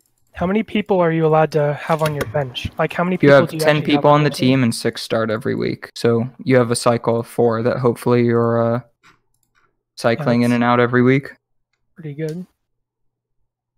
Okay, that's all the questions I Um, had about that. I just Thanks want for to sharing. add, what would you guys think of if they changed it to a weekly competition, but you have a week to do the best 6 hour of a certain skill for that week? So let's say the first week is hunter, second week is fishing, third week is woodcutting, fourth week is mining. Everyone in the competition on that team has a week to do their best 6 hour for that skill, and then all the XP is added up for that week for those 6 hours. See, that would be a lot more healthy in my opinion, and maybe even more competitive. What would you guys think of something like that instead? So you do a 6 hour. So okay, so you know how we have get the like one attempt, or you get multiple attempts? multiple. So it's just putting up the top 6 hour you can for the week. So you know how we did the Olympus, what was it, fishing 6 hour comp? It'll be like that, but for fantasy. So it's week 1 of fantasy is fishing. You take everyone's best 6 hour for the week and you add them up. See who did the best, who's the most micro. That's more interesting in my opinion than being innate. I agree with what someone said in chat that would be a sort of different competition, because one of the like things with fantasy is like basically sleep deprivation and how well can you maintain your rates and how much can you get while giving up sleep and things like that. Right. So I think that would be a really fun competition, but I don't think it would be the fantasy that everyone's thinking of. Would you be able to run something like that alongside fantasy so people can put in their top 6 hours for the week? Maybe that would be interesting. But just that is not a question for me. Food for thought. Anyway, let's move on. What are the best Ironman accounts overall right now? So I'll start. I'll share my thoughts. This is actually a topic that comes up a lot for Ironman, and we just talk about who has the best account. It's always been a question, because it's sort of hard to evaluate Ironman rather than mains. If you're thinking about mains, you look at the high scores, you look at CML. You don't really think about what items that person has or what they're worth and stuff like that. But for Ironman, you sort of have to. Because not everyone plays for XP. Some people play to PVM, some people play with separate mindsets. So you always think about what Ironman has the top account. And my answer to this question was always an Ultimate Ironman, Dog Goat was his name, sorry, stuttering. I always said that he had the top account because he had so much PVM gear on his Ultimate Ironman. Like he had Spectral, he had Prims, he had like all the top PVM gear, he had T-Bow, all that sort of stuff. And then I would say Aloe afterwards, because he has so much PVM gear. It's actually unreal. Like, Say Aloe has way more PVM than people realize. And also, so I would say probably right now, I think my answer would be Say Aloe, probably has the top account, or Hyga. Say Aloe or Hyga have the top accounts. And then probably Dids, just because he's rank 1, and he's rank 1 by a lot as well. So Hyga, Dids, Say Aloe would be my answer. I think in my next, I can't see the document. Anyways, I think I'd like to break it down into like ultimate, hardcore, and normal iron. I don't really have an opinion on hardcore. I guess my opinion would just be next because he's ahead by a pretty large margin. I don't know much about, like, the other hardcore Ironmen aren't as big as people like Aloe are in the game. So for hardcore, I'd just say next because that's obvious. Of all his XP, he's basically. Yeah.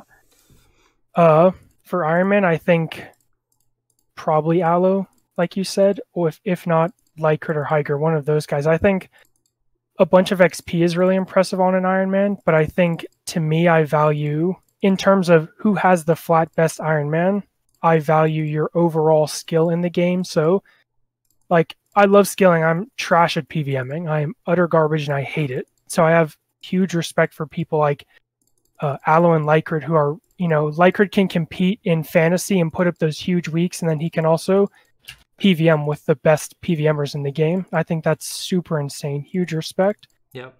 I would put Lycrit up there, but Lycrit has no T-Bow. But aside from that, he has a rapier and everything. Very impressive. Yeah, I think that's really sick. And then Ultimate Iron Man, I think Doggoat is pretty crazy. So that would be mine. I think for regulars, probably like PVM / skilling wise, probably Aloe, and then like just XP wise, I'd go Dids just because he's super consistent. Plus playing like a ton of accounts, plus his like main account is just insanely good. For hardcores, probably Owisp. I don't know how to say his name, but it's like Owispa Kaljot or something. Yeah, that. He's like almost max as a hardcore and has a ridiculous amount of PVM items, including like TOB and stuff. And then for ultimates, yeah, Dog Goat, from what I've heard, his account's really insane. So I'd go with him. Jack? So I would probably go with Aloe as well, just following the trend. But Aloe is obviously has an awesome account and used to do a lot of PVM. I think he slowed down a little bit. He also does the solo raids and stuff now. But yeah, I really like his account, and he's quite a big inspiration for me. Also, Lelador, I know he doesn't really play anymore, but watching his videos a long time ago sort of got me into Ironman quite a lot. So yeah, and I liked the way he did his farming and all that sort of thing. So yeah, Lelador was pretty cool. And then I would say Oyster as well for Hardcore Ironman, just because he is a PVM prodigy and he's doing TOB and that sort of thing. So he's got the balls. So I don't really follow the Ultimate community much, so I can't really comment. But I just want to comment on Lela that yes. His playstyle, it was very impressive. He had a huge lead on everyone, but his playstyle was to do the real Iron Man-y skills like crafting, prayer, things where you had to collect your own things like herb lore, and those were devalued really hard after he did it. So I can see why that demotivated him to like keep playing the game so much, because everything he worked so hard for was, the time was like almost halved. Like his efforts and stuff were just halved with future updates. So that really sucks. But for sure, Lela had the top account until maybe 2016. But even then, say Elo from the start, he was like what, 3rd, 4th, 5th Ironman to max, somewhere in there. And he's been playing from the first day, like 12 hours a day. He's a massive nerd. He has an awesome account. While we're on the subject of Aloe, I would just like to quickly remind everyone that he did drop and leave his only bulwark in a solo raid, and is now doing more solo raids to get it back. He has the So pet, I right? think I would. Does he have Yeah, another one? he got it while he was going for a bulwark. Okay, actually, so he has everything except for bulwark. And yep. he's still I'm pretty raiding sure he up. has the challenge mode pet as well. So literally just bulwark. Yeah, yikes. So I definitely like to denounce my vote and say Lycrit has the best account. That's all. And Mickey, what are your thoughts on the top Iron Man? Yeah, I don't really have a strong opinion on it. I think everyone's kind of just gone with who has a lot of PVM and most XP. I mean, obviously they're the best. It's, you know, pretty objective.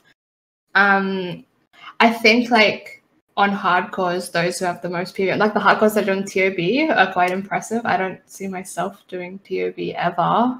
Like Golden Axe. We should shout out. Yeah, Golden Axe. I can't pronounce that guy's name. I'm just going to mention Tails because I'm biased. I think he's cool, dude. He made the account when Hardcore came out, and he has a lot of EHP. So, and it's an interesting account build. So, Yeah, I think also Tails would definitely be up there for someone who's done so much PVM on his 45 defense account. Also with over 1 bill XP, but kind of just gets overlooked because he's not on the front page. But Tails and Bike Trail are both beasts. I think Steve skill out too. Like he started as a hardcore, Yeah, and then died, and he's like an Very insane impressive. Ironman now. Like his EHP is crazy. Yeah, For sure. it's really good. Like when he goes in, like he really puts up really big hours. I think that's Yeah. super cool. Okay. Also, shout out to DJMX is another hardcore. I don't know if you guys remember him. He's now dead, but yeah. Ex-hardcore yeah. Iron Man. But he had an Infernal Cape on his hardcore, by the way. He did a ton of PVM and he died PVMing, actually. But I think had he not died there, which is obviously not something you can really consider, but I think his account was really sick. It's Another one to similar mention Fuse's. is another one to mention is Chris Rec. Yep. Yeah, the guy he did Rune Crossbow Inferno on his hardcore with Rec no had a very rigor. good That sort of account. thing. Lots Yeah, he's of PVM. impressive. And then he died to Armador.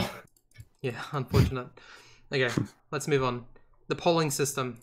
So this is actually a very important topic because now we have a lot more people to vote on the polls. Is the polling system useful? Is it outdated? What are some suggestions for improvements? So I'll start. My thoughts on the polling system is that it's been useless since 2016. I think when the game was released and they thought up the idea of the polling system, that it was awesome because everyone was excited for the return of RuneScape. Everyone thought that having their say on the game was important because it was, because the companies fucked up in the past and ruined the game. And that everyone voted on the polls for the first year or two with like the integrity of the game and the longevity of the game at the forefront of their like voting. They voted with like the health of the game in mind.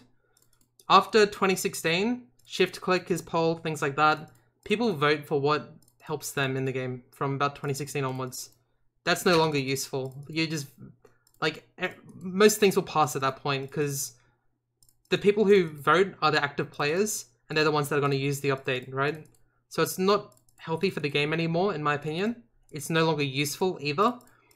My opinion is that something similar to, say, take the people that vote, take their total level, and take their hours played, and make some sort of metric out of their hours played and total level, maybe multiply it or something, and apply a weighting to their vote with like their hours played in mind. Because I'll tell you, my opinion, compared to a level 50 noob at the GE, my opinion is a whole lot fucking more important. Like, it is. Like, a level 50 noob, I've played this game for years, I played 10 hours a day, I've kept up with every update, I've been here since the start. My opinion is important for these updates. A level 50's noob that came from mobile, his opinion's not so important. And they need to weight these votes, because my opinion is not equal to others. And that sounds awful to say, but it's true. And they need to think of things like that. Like, veterans need to have a strong voice with these updates, because like, if a Jmod polls something that's awful for the game, it'll pass, because people will use it, and people will think, oh, I can take a lead in the competition by this update passing. And that's just not good anymore. It's no longer healthy, and there needs to be a change to the poll system.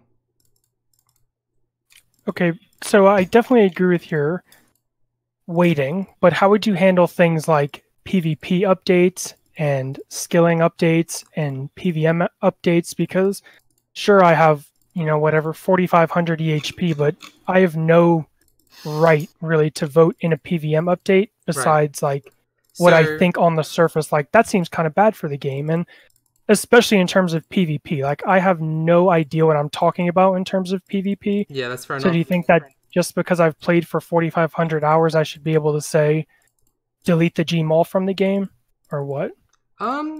Look, I think they've already got their PvP Discord happening. I think Shawnee runs it, and they've got all the PvPers in that Discord, and they talk to a user and Swain in a pretty open communication. So I think PvP's sorted. But thinking about PVM, those discussions should happen in the Oblivion Discord. Like, when it's really important and it's not a broad question about, like, the Moss Giant boss. Moss Giant boss, sure, I think my input's pretty useful there. I can say whether that's shit for the game or not. And I think it's fine. It wasn't useful, but it's fine. Like, but important PvP updates, they've got their Discord for that. Important PVM updates, they've got the Oblivion Discord for that. There's hundreds of people, if not over 1,000 people in the Oblivion Discord. And there's lots of mods in that Discord as well. I feel like they can get all their feedback from those players there, but prior to polling things. And when I talk about like some sort of weighting to do with your hours played, I'm not talking EHP. I'm talking like hours logged into the game, like at hands or something. Because someone with 10 hours played is not comparable to my 500 days played. There should be some sort of weighting there, or my total level or something like that. Because people, the reality is my opinion is more important than a lot of level 50 noobs. And just like Charmander's opinion is more important, or anyone here's opinion is very important. Because we're high-level players, we played the game a lot, we have a lot of input and knowledge of the game, and we should be able to express that and have that mean something, like, rather than it be equated to one of the new mobile players. So there should be some sort of weighting with the polls, or it should just be removed even. Because they've got all these separate Discords now for skilling, well, not skilling, I think skilling's the worst one actually, but PVM and PvP. The mods talk to all the influential people in those communities, which is really good on their part, actually. Swain and User have done a very good job. So yeah, I'd agree with that. I'd also say that the JMods with the current poll system can effectively choose what they want to put in the game. Yep. Because most of the stuff's going to pass if they word it correctly. Yep. If they make it sound nice and something fun or whatever that people want, makes the skills like rune crafting or something easier, then it's going to pass every time. So I think definitely something where they consult a lot of the high-level community and that sort of thing before they poll stuff, I think would be definitely a good idea. I know they've made progress on that, but a lot more of that would be good to see. Sorry, I'll just hijack this for a second. I just want to mention a lot of things that they poll and put into the game are nothing similar to what they suggest. So an example of this is Fossil Island. They put out a blog for Fossil Island. They explained what underwater agility and thieving would be, what sort of rates would be. They even put those rates into the poll question. Should we introduce underwater agility and thieving at 30k agility an hour, 110k thieving an hour? Yes, no. 85% of people said yes, sure, that's good. And it's nothing close to that. It's twice those rates. We were lied to. Like, this is not what we voted for.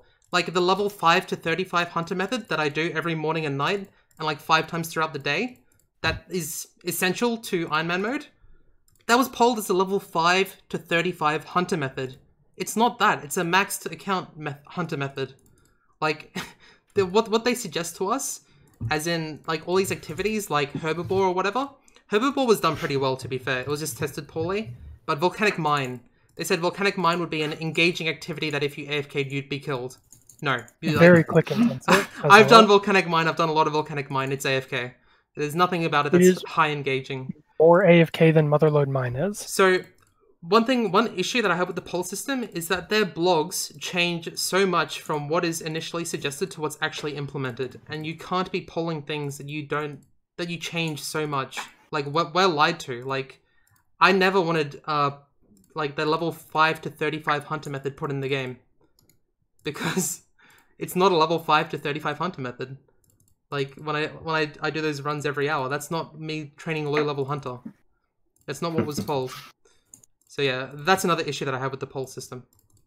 Yeah, or they need to stop saying, I don't know, like they can't pull it and not say a rate, but if they say max rate, they need to fucking back that up. Like, I don't get it at all, like, how they can say that. But I also think that talking about balancing versus just like the quality of the content, like that always needs to be like a separate discussion. So like if there's a really good QoL for bird runs, like that's a different discussion than like just being able to like then nerfing it or something, you know what I mean? So nothing about nests was mentioned in that blog. Nothing about nests was mentioned in the poll. And it's put in the game. And their argument is, well, you voted for this. Well, you want this in the game. Fuck no, I don't. I don't want any of this in the game. Are you referring to the original Birdhouse poll? Yeah, the poll on the blog. Yeah, nothing. I didn't know that. And they said it's a level 5 to 35 hunter method. Fuck no, it's not. Volcanic Mine's gonna be they were like mid-level hunter is kind of bad. We're looking to tackle that. I'll actually link to be fair, it does tackle mid-level hunter. It does. It tackles all hunter. Yeah. Low, mid, and high level, all taken care of. And another thing with the whole dev blog and polling thing is that it shows how many times they have to go back and nerf stuff or change things. It shows the inconsistencies with what they actually poll and what they put in the game. For example, with Soul and Blood Rune crafting, I don't know if you remember when that was put in the game.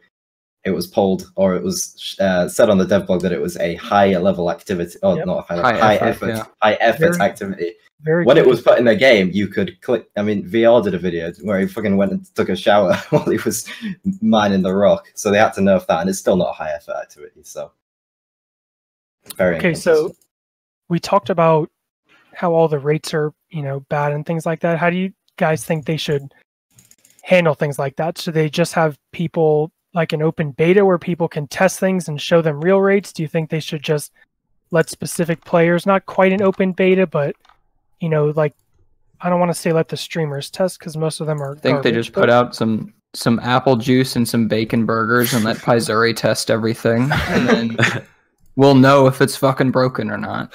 But because like child labor laws might get in the way, though. To be fair, in Charmander, like what Charmander was saying is they've tried this before with PVM, like race 2 testing. They've got people like Scott Wilson that live like 10 minutes from the headquarters that could just try the content. Because one of my main issues with that Fossil Island blog is that they say in like, I think it was like one of the emphasized points with the volcanic mine was that tick manipulation methods would not be possible within the volcanic mine. Now the only possible way to tick manipulate in the volcanic mine was the way that you could do it. Like the only one way you could think about doing it was what worked and was in the game for over a month, and you got over 150,000 mining an hour. That was not tested. The same way you 3-tick everywhere else is the exact same way you 3-tick in Vault. That's fucking ridiculous. Like, if you're gonna highlight that in your blog and keep talking about, like, no, you can't 3-tick, and it's the only way you can and it works, and you're getting 150k an hour mining for over a month, you fucked up. Like, you're awful testers. Get someone that knows how to play the game in to test the content. That's the same sort of thing with mobile won't affect the main game and things like that. They have a big track record of making these bold statements that just pretty much hold no weight. I think it would be better if they just, one, like had some real people testing, which I don't know how feasible that is to like have people test every single update, or just just don't make the statement. Like, just leave it open. It looks really bad when you say things like mobile won't affect the main game, and then weeks later you have updates literally that were on mobile. Like, that just makes you look stupid. I mean, one example is Scott Wilson, right? He lives 10 minutes from the headquarters. Everyone thinks he's a really good player. He's shown he's a really good player. PVMing, skilling, everything. He's overall a very good player. He knows the game inside out. If they paid him $100 for the afternoon to come and try the update, and then they got real feedback on the content, that would be fucking useful. Like, why not just use him? Like, that's one example of someone they could pull in, and he'd happily do that, I'm sure. Couldn't they just have like a locked world? And Yeah, then or certain something like people that. can access it? They don't have to like send them to the HQ. But, okay, so I want to pull this back to polling. This question was about polling, whether the polling system is useful or outdated, and what are some suggestions for improvements. My suggestion was they put some sort of weighting towards the polling system, and they poll actually what they want to put in the game. So I'm going to pull this back to Nex. Nex, what is your opinion on the polling system? Do you think the polling system is outdated? Do you think it's useful? What are some suggestions that you have for the polling system? I think it was good in the first few years, but now with so many players, it's just pretty shitty. I think they need to do like a sort of revamp on it. Like weighted votes is a really good thing. Hiding poll results, like polling shit like the spellbook, like making the icons bigger. Like that's obviously gonna pass. They shouldn't pull it in the first place. And like I'm sure if they added like left click fucking ticking to granite and shit, like that would legitimately pass. But they just should never pull things like that. Like they just really need to put some thought into what they're actually pulling, because it will pass the majority of the time. Mickey? I agree with Nex. I think it was really, really good at the start with the polling, but integrity, like people care less about integrity now. There's too many new players, especially with mobile. Mobile makes this quite scary because they're all like mobile gamers, like they're used to playing microtransaction easy games. Yeah.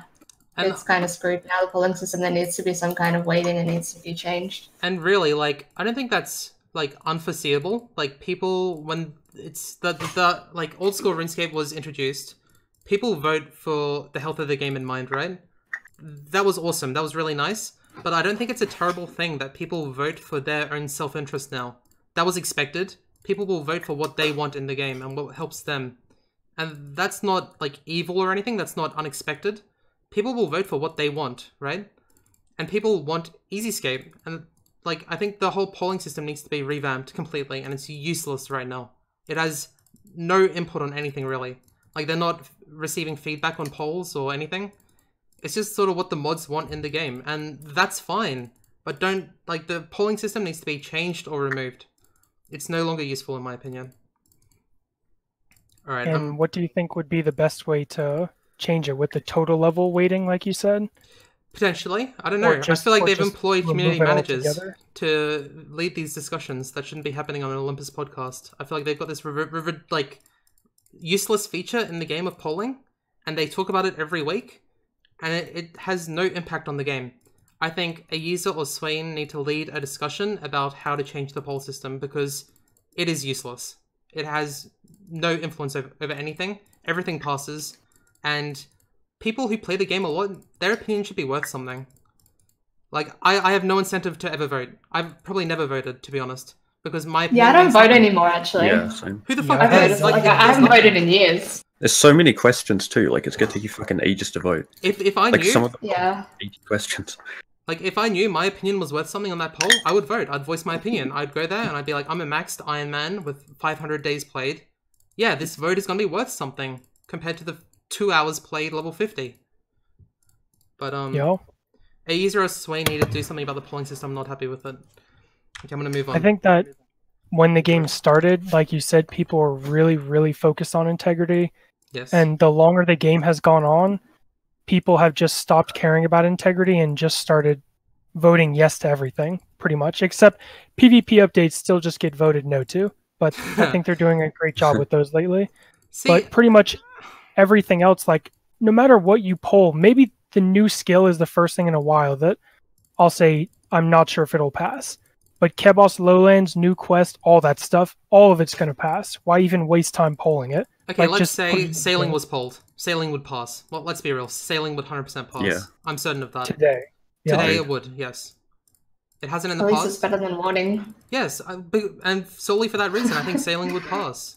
But, I don't think the polling system serves the purpose that it's there for, especially with PvP updates. That's a really good point. Like PvP updates, what's the point of polling PvP updates? Just talk to the people in the PvP scene, see what's good for the game, and put that in the game.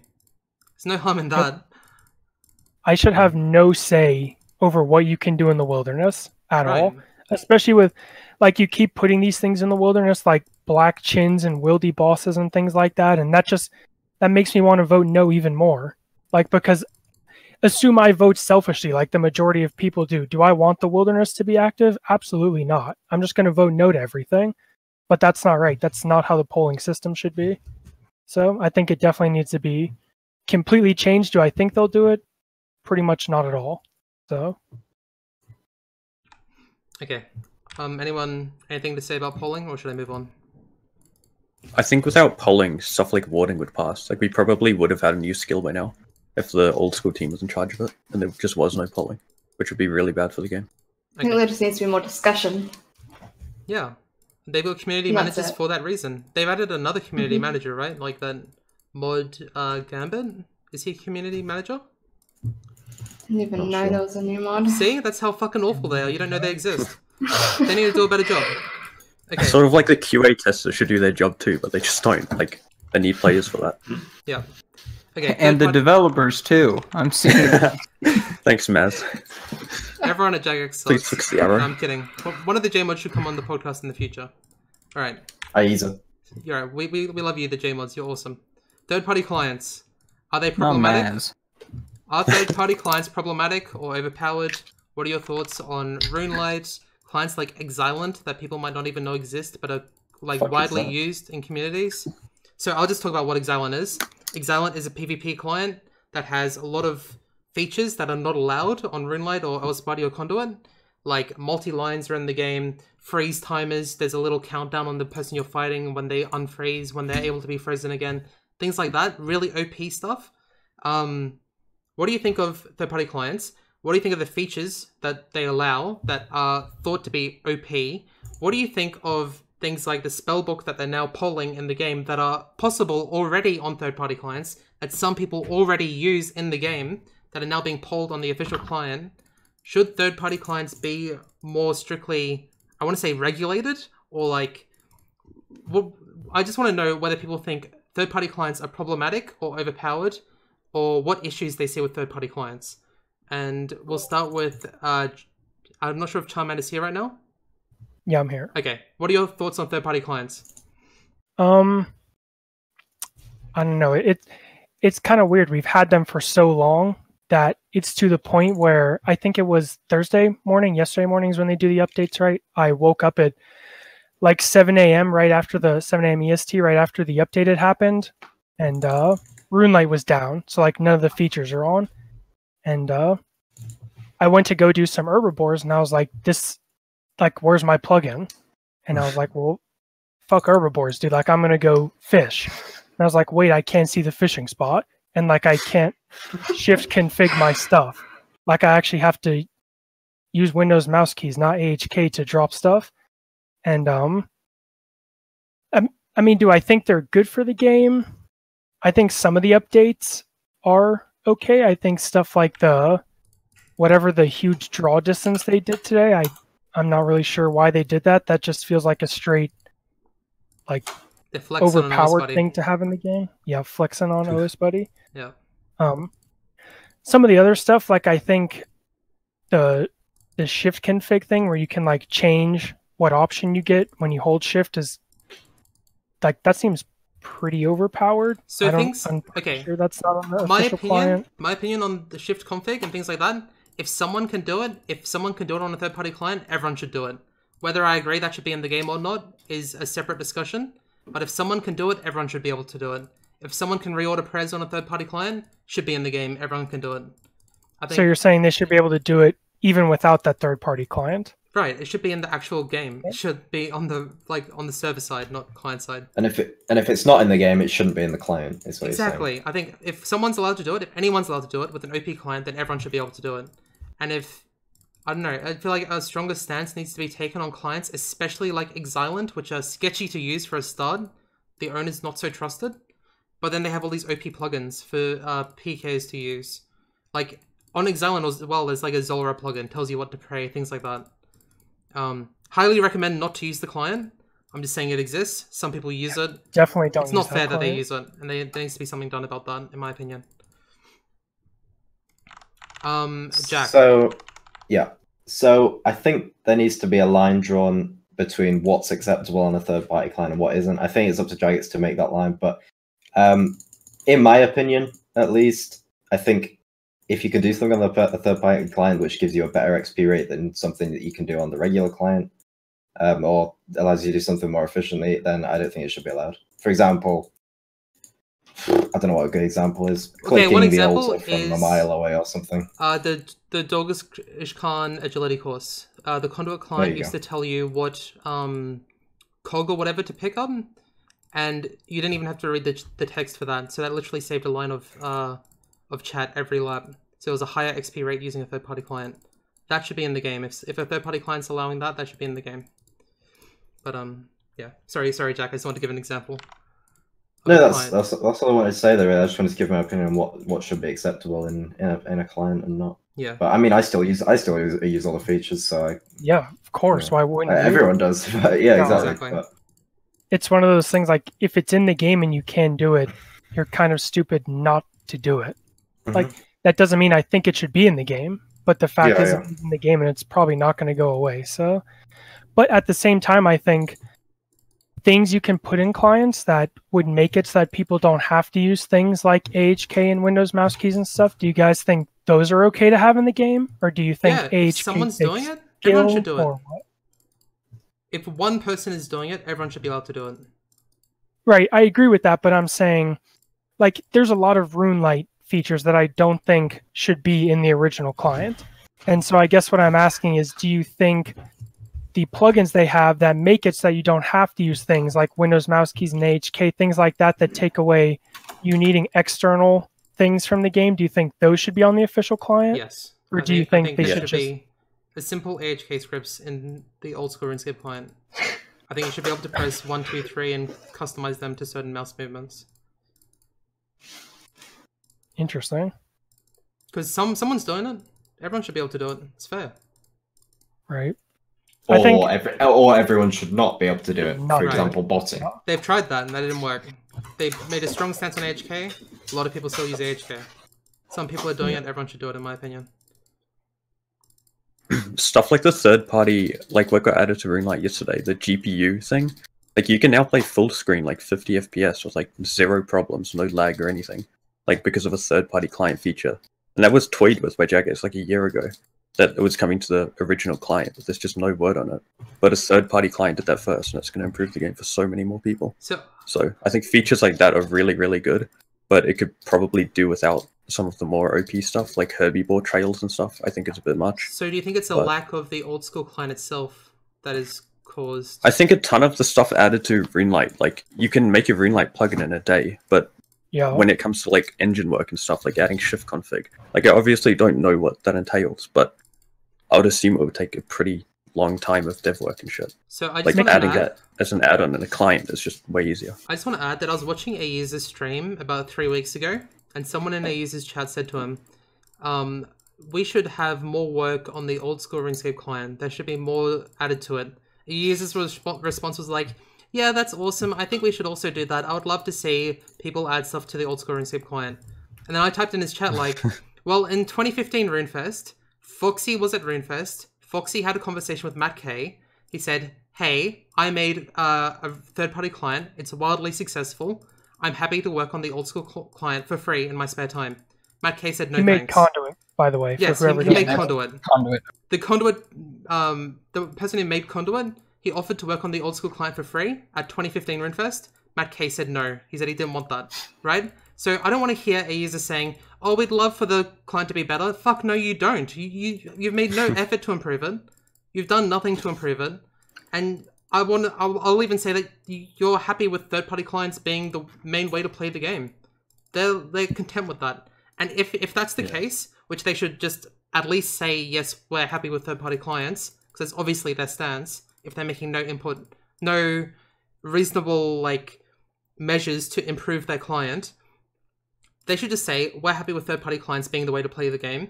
but we're going to regulate them more heavily. And they shouldn't allow OP things in like Exilent to be a thing.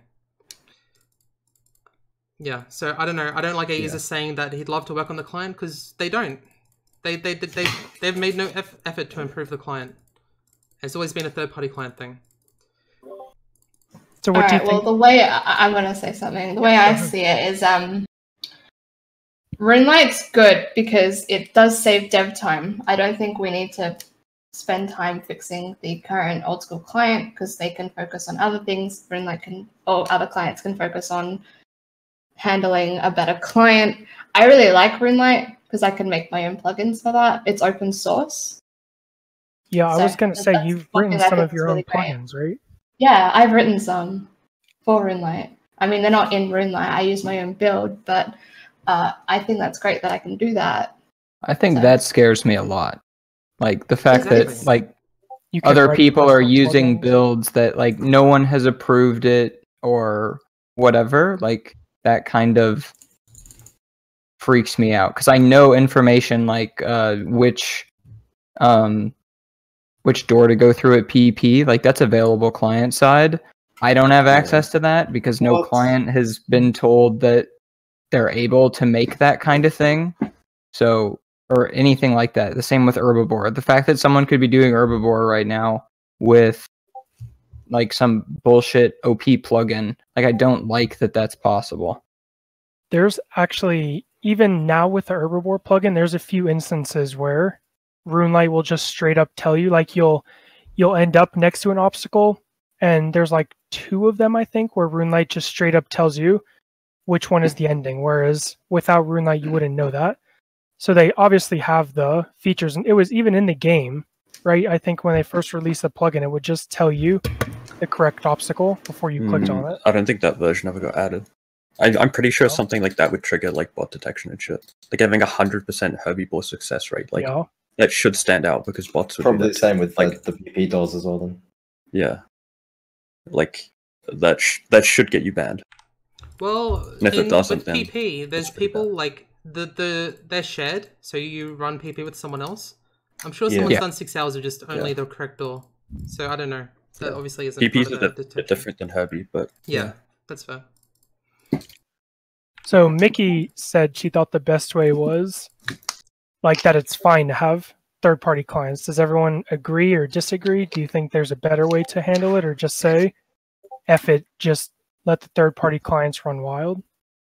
I'd have a problem with them, really. I think have some sort of official client, like have RuneLight as the sort of official endorsed client, and have every other client be at a risk. I would like to see that. That like would be Exilent a really and stuff. good move. That's really fucked up. Yeah, well, OSBuddy was effectively an endorsed client, wasn't it? Yeah, Well, the OSBuddy client was is just owned so by Jagex, badly basically. made that it was like. Was that it was so confirmed? shitty. Yeah, That was really sketchy. they have like a majority share in OSBuddy. Like, Yeah, that's sketchy. they sort of run OSBuddy. At it's this just point, such a shit client. what I would like to see, I know it'll never happen, but what I would like to see is that they just say RuneLight is the client to play RuneScape. This is now the official old school RuneScape client. We're gonna keep it open source as it is, and the developers will work on it as they have been. But that's the only client you're allowed to play RuneScape on. Every other client is not allowed. I'd like to see that. I think they'd have to probably make it not open source at that point. Like have the team of the top contributors and stuff work on it. Yeah, I have a I'm real not issue. okay I don't with that. like the Silent. fact that people can have custom plugins, like because you can make some really OP shit very, very easily. Right. Like I don't know, I like it. I have an issue with Exilent, like clients like that. I'm sure yeah, there's more for of sure. them. I There's looked more through the of them. features. Yeah, They just have OP features. it's fucked up. Anyway. I mean, I don't know why that's not regulated at all. Probably because it's so tiny. I mean, they've had stuff taken out of RuneLight. The only people that would be doing really sketchy stuff is like someone who knows programming and one person who isn't sharing a client. Like it's just one individual. They Sort don't of. really I think have that much somebody, of an anyone impact, can I don't just go think. to like the previous releases and like pull them down and get like volcanic mine plugins, Zelda plugins. I mean, yeah, they like, can, but it's projectile like, indicators. yeah, Like, they can. I don't think it's that complicated. I think like anybody can not. figure that out in a couple hours. Well, sort of. And you like Yeah, tech it's savvy. not that hard to build your own client and get plugins that have been removed. But I don't think they should make RuneLight closed source. I think if it became an official client, they should make it closed source, but I don't really see that happening. yeah, I think the best solution is pretty much always just have Jagex work with the people who made the client so that we know that everything that's coming is okay to use and we don't get instances where they add something that's too OP, but that's definitely not a realistic thing to assume. So in terms of realism, I think third-party clients are just fine right now. Yeah, to be fair, like the situation we have is alright right now. It's not awful. Yeah. It used to be awful. There were points where like having the farming plugin and all that was just OP. It was just reading the code of the game and telling you things you shouldn't know. But it's no longer really like that, and I'm happy with the current state of it. But I do think there is an issue with clients using OP features, and I think that they could take a stronger stance on people abusing OP plugins. And I'd like to see something change there. But it is alright. Like, it's not terrible. Okay, moving on. Jagex Events. So we have All-Stars, the PvP All-Stars coming up this November. So I don't know when that is, maybe a few days from now. We have a tournament for Deadman mode in December. And potentially King of the Skill or something like that in the future. So what do you guys think of these events? Are they healthy for the game? Are they increasing player count? Are they effective advertising? Are they enjoyable to spectate?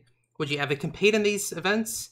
And who will you guys predict to win All-Stars and things like that? So I'll start. For All-Stars, I'm supporting, I want to say Skidler. I think Skidler will do really well. I think Skidler and Perp will do really well. All-Stars is the PvP, right? Yes, it is. That's the big thing that all the streamers have been advertising, and they'll be streaming as an official event. It's sort of taken place of King of the Skill this month, where all the streamers have been invited. There's like a $32,000 prize pool. And in that tournament, I'd like to see Skidler and Perp do well. And I think it's very effective advertising. I think, especially when it's streamers are involved, I think it's very effective. Of course. It pulls in a lot of new players. That's awesome. I think PvP's always been a strong attraction of the game. So I think PvP events are awesome. And is it enjoyable to spectate? It's enjoyable to spectate in fixed mode. When they stream these events in resizable, I fucking hate it. But if they could do something with like the way they spectate these events, I'd enjoy it more. But yeah, I think these events are really fun to watch. I love watching them. And will I compete? I think, yeah, I'll probably compete in most of the events that they hold that are open to everyone. How about you, Charmander? What do you think of these events that they're holding? Are they effective advertising? Are they healthy for the game? Well, I didn't even know what All-Stars was, but I'm sure a lot of people are really excited about it. I haven't watched RuneScape streams in forever, but I think any event you do with all the streamers is obviously going to be successful and is obviously going to pull a lot of viewers and show people who haven't seen the game, especially people who think PvP is dead. That was their last idea of RuneScape, but I'm not going to touch on All-Stars for who's going to win. I've absolutely no idea. I'm just going to say Mr. Mammal. I think he's definitely going to come out on top. Stole my joke, man. He's super, super good at the game. I think he's really going to be able to take down everyone with 73 AGSs. So moving on. For King of the Skill, I think that's a super, really cool, exciting event, I guess you could call it. I especially think the total level one is something that I loved watching people stream. I think that takes an insane amount of planning, and not only planning, but you also have to be able to get the highest rates and plan your pathing. And so I think the people who compete in the total level are probably some of the most knowledgeable players in the game, and I loved watching that. As for the other skills, I think it's cool to give people a chance who are really, really good at one specific skill to show that they're better than the rest of the players, or that they found some broken method and abuse it. I think that's pretty uncool, and that's what's going to happen and what has happened in the past and will continue to happen in most skills. I think they're all good advertising. I think King of the Skill is probably the worst because the majority of people who watch Twitch don't want to watch people mine granite and run around and do quests really fast and things like that all day. But as for All-Stars and Deadman, especially, I think Deadman is trash. I can't stand watching it at all. But in terms of just flat out advertising, I think what it does for the game is really good, and I think that's why they keep doing it. So that's what I think about that. I'm not super knowledgeable on most of this stuff, but That's all I have to say on those. So All Stars don't really care about that much, to be honest. I was going to make an epic ponage Mr. Mammal joke, but not anymore. Dead Man, don't really care about either. It's pretty boring to watch. Has been boring since the first couple, and something usually goes wrong every time, so I don't really care about watching that, to be honest. And yeah, not really into PvP anyway. King of Skills, fun to watch. I really enjoyed when that was on. I didn't really want to compete myself, but yeah, too much effort, too much planning. But it's cool to see Fraser get up there. Unfortunately, died to chins, but yeah. See if he competes this time. But no, apart from that, I don't know. Some of the events they do are good. I guess it obviously helps with the game, but I think they could work on marketing them a bit better. But apart from that, do you think they should keep running these events that they're holding, like All Stars and stuff? Do you think that's something they should keep doing? Is it effective for the game? Is it healthy for the game? Depends how the first one goes. I don't know. I'm not really into that sort of thing, so I'm not really the best person to ask. But yeah, the thing with Deadman is they keep making changes to Deadman. Nothing really works. So I think if they were going to scrap one of them, I think it should be Deadman. But that's just a biased opinion because I don't like it at all. I like watching the Deadman finales. I don't really know much about All Stars, but I'm excited for King of the Skill. I think the overall sort of XP competitiveness of it is really cool. Like Wooks versus Fraser versus Osiris and shit. I think if more people compete in that, it would be really cool to watch and sort of follow. Like planning out just step by step everything that takes a lot of like game knowledge and skill, and I think it's really impressive to execute it well as well. One thing with King of the Skill is I came second in the last King of the Skill. Third was Osiris, and fourth, Bodhi. So like they're like really top players of the game. I will say like Wooks won. He's the top player in the game. But if there was another King of the Skill, I would stream all of it for the whole month, and I would plan out everything on stream. And I think that would really help the people that want to compete but don't know an effective path. They just watch what I did and do that, and then try and make their own changes to that, and I think that would make it more exciting. So I think another King of the Skill would actually be very successful, and I think it'd be really fun to watch as well. A lot more fun than the last one, because the last one, the only people streaming it at a really high level were like Wooks and Bodhi and Foe, I guess, but Foe was like 20th or something. But I think King of the Skill was great. I think they should scrap individual skills. That would just be another recap of what's already happened. I think they should just put all the emphasis on overall, because the overall King of the Skill, I must say, is the most infinitely complicated thing I've ever seen ever. It is so hard to work out and work out what's the optimal strat and saving every tick you can.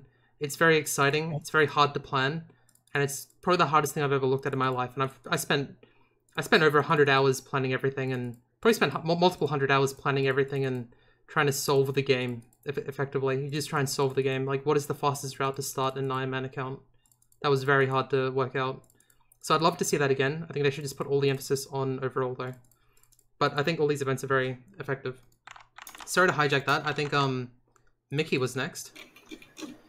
Yeah, I agree with you, Fraser, on the King of the Skill stuff. I think everything you said there was really good. And yeah, they should bring it back with the emphasis on overall. I thought it was really messy with like all the skills. And then there was issues with people getting their prizes and stuff like that. It was a bit of a mess. I think they should just focus on overall. As for All Stars, I didn't even know it was a thing until yesterday. It's not something that I would watch. There's some good players in there, but it's just streamers. Like, some of those players are not going to win. I mean, we all know Mr. Mammal's going to win. Just for advertising. I think yeah, it's just advertising. The name's a bit misleading. I think the pictures were funny though. They were good to look at. They made it. They tried to make it look like an esport. All right. That was kind of funny. So, Dead Man mode. My issue with that is a lot of them have been a bit of a mess. The finales. I think the last one was their best one, if I remember correctly. My main issue with Dead Man is the server lag.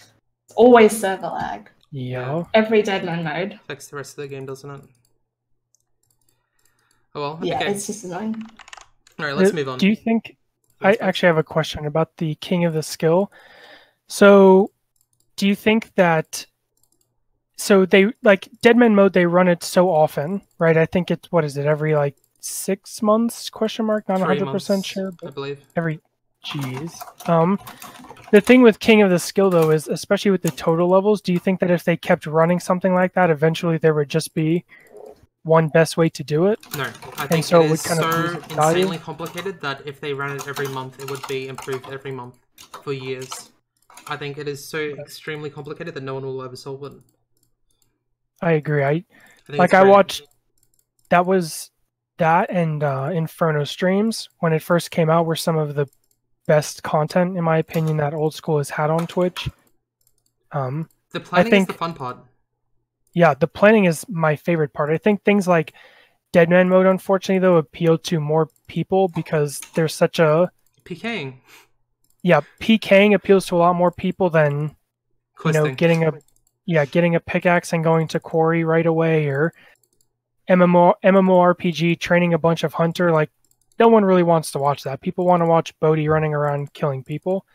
So I think more Deadman mode in the future is obviously to be expected. King of the Skill, I personally find it the most entertaining, but unfortunately I think things like All-Stars and Deadman mode are just going to keep taking the front seat of Jagex's advertising and events and whatnot. Yeah, just final thoughts on this topic before we move on. I just want to say I'd like to see them rename it to something like November Contender. Just every November, just... Because that was a user suggestion, by the way. Very cringe, I know. For King of the Skill? For King of the Skill, I'd like to see them rename it to something just about the top player in the game. It'll be an overall run, and no one cares about the individual skills, because that's not interesting. If Weeks competed in any of the individual skills, he would have won them all. So, like, who the fuck cares who actually wins? It means nothing, because Weeks is spending all What his about time... Jebrin, bro? Oh, yeah. I don't know. I don't know. It should just be all about overall. It should be like a $20,000 prize pool for number 1. 10,000 for number 2. Everyone does overall. Way more exciting, way more interesting. MMORPG is the best hunter in the game, dude, too. Don't forget about that. Yeah, dude, that's crazy. Absolutely right. Yeah, anyways. Okay, moving on. What are your predictions for changes to the meta? Do you expect any skills in particular to be devalued with future updates? If so, what skills should you avoid training as an Ironman? I'll start with you, Charmander. So I assume you're asking in terms of Ironman meta, what skills do I think are going to get devalued? I think with every single update, pretty much every single update, Slayer is getting either faster or there's more things you have to kill or more bosses are dropping, more insane things. Really shout outs to Vorkath for showing us what Jagex is capable of. Single-handedly changed pretty much the entire Ironman Slayer meta. I think we're always one update around the corner from completely shifting the Slayer meta. That's such a finicky thing right now. I think also Herblore is obviously something people complain about Ironman Herblore and just rune crafting in general pretty much more than other skills. I think Jagex has done a decent job so far with adding different updates to Herblore. And again, I don't think they should pander to Ironman. Well, I think they should pander to Ironman to a point, and I think so far they've done a pretty good job with keeping Herblore as the skill that people dread on Ironman or really don't look forward to or takes a really long time. As far as what's going to get the next update, I think it's Slayer is the very obvious answer. I think we're also... I wouldn't be surprised to see another update to mining. I think Volcanic... I think we have plenty of mining methods now. I don't even think Volcanic should have been in the game the way it is now. But so few people know that Volcanic Mine exists, and so few people do it that they still complain every day that I get 30k XP an hour in Motherlode Mine. So can you please make this faster? Can I left click granite or something like that? So I think mining, I think agility is pretty obvious. The new course, as to whether or not they'll make it the best, I don't know. And apparently Hunter is just going to get devalued every few months. So those are probably the skills that I would say are going to be changed the greatest in the shortest time span. As to what you should avoid training, that's such a hard question to answer on an Ironman. Like, you pretty much just don't train any of your skills. Like, you can always just wait for the next update to make something faster. I kind of touched on this earlier that I think you get to a point with it where you go for 100 mil base, sure, that's an option, but I think you get to a point with it where you just have to acknowledge that you're going to miss out on some stuff, and just train what's fun to you. At the end of the day, the most efficient way for you to play is whatever's the most fun and rewarding for you. And so if you think it's really fun to just go get 200 mil Slayer right now and ignore the Hydra Boss and things like that, or get 200 mil Thieving knowing that there's obviously going to be a Masters Farmer update and things like that in the future, then, I mean, just play to have fun. Like, especially on an Ironman, there's so many variables. Like, a lot of people say that mining is a really safe skill to train, and like with the boss coming out, who knows? Honestly, just train whatever's fun, man. That's the best thing for you to do on an Ironman. If it's really fun for you to get 200 mil Hunter and not do any birdhouses, then fuck birdhouses, just do what you want. That's all I have to say. Yeah, I think for what's going to get devalued, I mean, Herblore and Slayer is a pretty safe bet. I doubt that Vorkath is the best like Slayer PBM boss that's going to ever get released for Ironman, so you should probably wait off on that if you really want. But I don't think you should even play with the mindset of stuff's going to get... Like, you should really just play for fun and shit. Like, realistically, you're not going to play for 200 mil everything. Right. Like, I don't think anyone's going to play the next 10 years. Like, most people are going to play 2 or 3 then. Like, really tone it back and shit, so... Yeah, just do whatever's fun. And if you really want to avoid training something, then probably Herblore and majority of Slayer. Yep. Yeah, I think that if you want to play it safe, you probably just stick to things that either won't take that long or the end result of it is something that you think you're always going to want. So if you're going to do red chins for Hunter, and then you know you're going to get range from that. Like, you're going to have a guaranteed outcome, and you know that guaranteed outcome is going to be useful. If you're doing something on an Ironman and you're not getting anything that's pretty useful for it, I probably would just avoid that entirely. On Ultimate specifically, where you're focused on maintaining bag space and just generally having stuff around, if you want to play pretty macro there, you probably don't want to be doing something that the end result is going to take up more room, or that you don't have a game plan to use all of the finished products from it.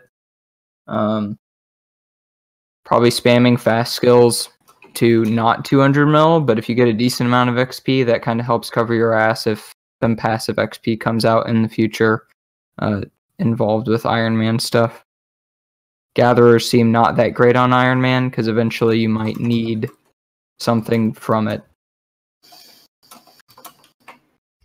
So, oops, go on. Yep, go ahead. Okay. So I'm not really interested in worrying about what skills to avoid because of devaluation or whatever. I know it's cliche. I just do what I find fun really in the game. So don't really care much about that. I'm a pretty new Iron Man anyway, so I don't really have to worry about any of that stuff. Like, I'm not exactly going for 200 mils or anything. I wouldn't even call myself a skiller. So yeah, I'm just focusing on what I enjoy. Don't really care about devaluing at the moment. Maybe I will in the future though. Mickey? Yeah, like I used to care more about this before, but I kind of just play more for what I want to do and a bit more fun now these days. I kind of agree with everything that Nix was saying. What do you mean these days, like after you maxed? Well, now that I know that I can't play as many hours anymore because, you know, work life, I just have a different view of the game now. Yep. That's all. If I was still able to play all day, I'd probably still be playing the skilling way, but I just, play for fun now. So what skills do you see being changed the most on Iron Man then, Mickey? What skills? Definitely Slayer, probably. Slayer, like, always gets devalued. That's definitely going to get faster. I said this earlier, that they might start pairing skills more together, and it sounds like it's not that good, and then when it comes to the game, it's actually really, really good, and then you have to train the skill that way now. So I think there might be more of that in the future. Right. I think a lot of that has to do with they don't, like, all they think is 30k agility, just making, assume you get like 30k agility and 50k hunter from something. All that goes on in their head is the agility is slower than Artie, and the hunter is slower than the other methods. Correct. So this is okay. And usually ends up being faster when they do actually release it. No offense, but I don't think J-mods are like the best at knowing XP rates and understanding how to test it properly and things like that. So So I think there's a big issue there. My opinion there's a bit different. I think they actually take into consideration like the mixing up the methods. Because I remember with Herbivore being released, Mod Wolf and Underwater Agility as well. Mod Wolf was talking about a spreadsheet he made comparing the EHP rates and shit like that. So I know they do take this into account, and what I think happens is that they release it, it's awful content, it's under, because they tried so hard to make it not overpowered, it's not used, it's not played, and then they increase the rates significantly to the point of it being like you have to do it. They're like, oh, all the players are doing it now, it's fun content.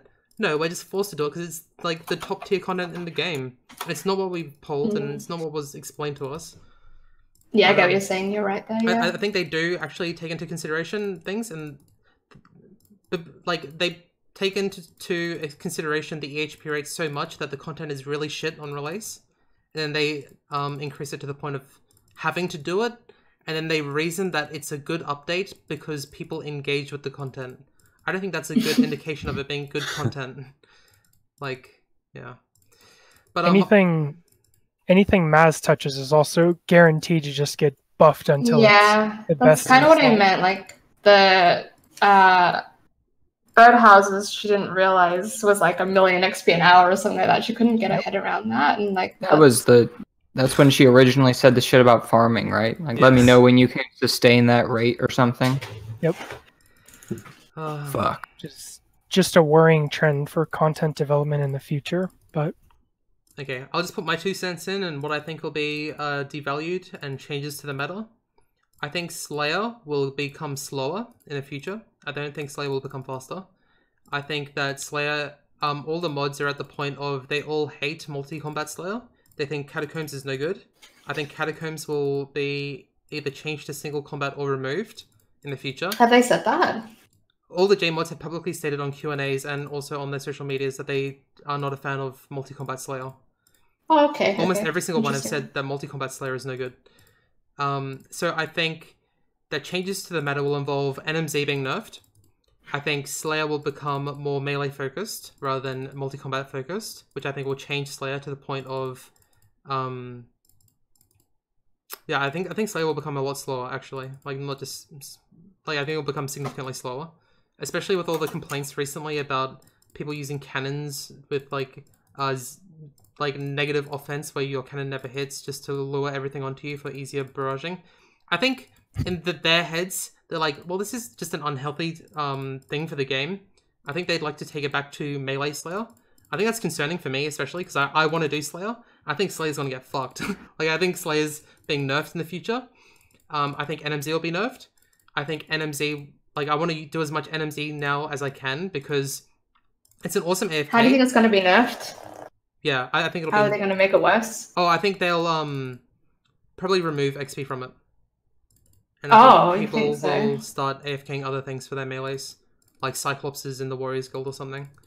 But I've always thought that they'd nerf NMZ by about mid-2019. My reason when I stated this opinion a year ago was that I thought that when they introduce mobile players will play for about 9 months. They'll reach like 100 combat.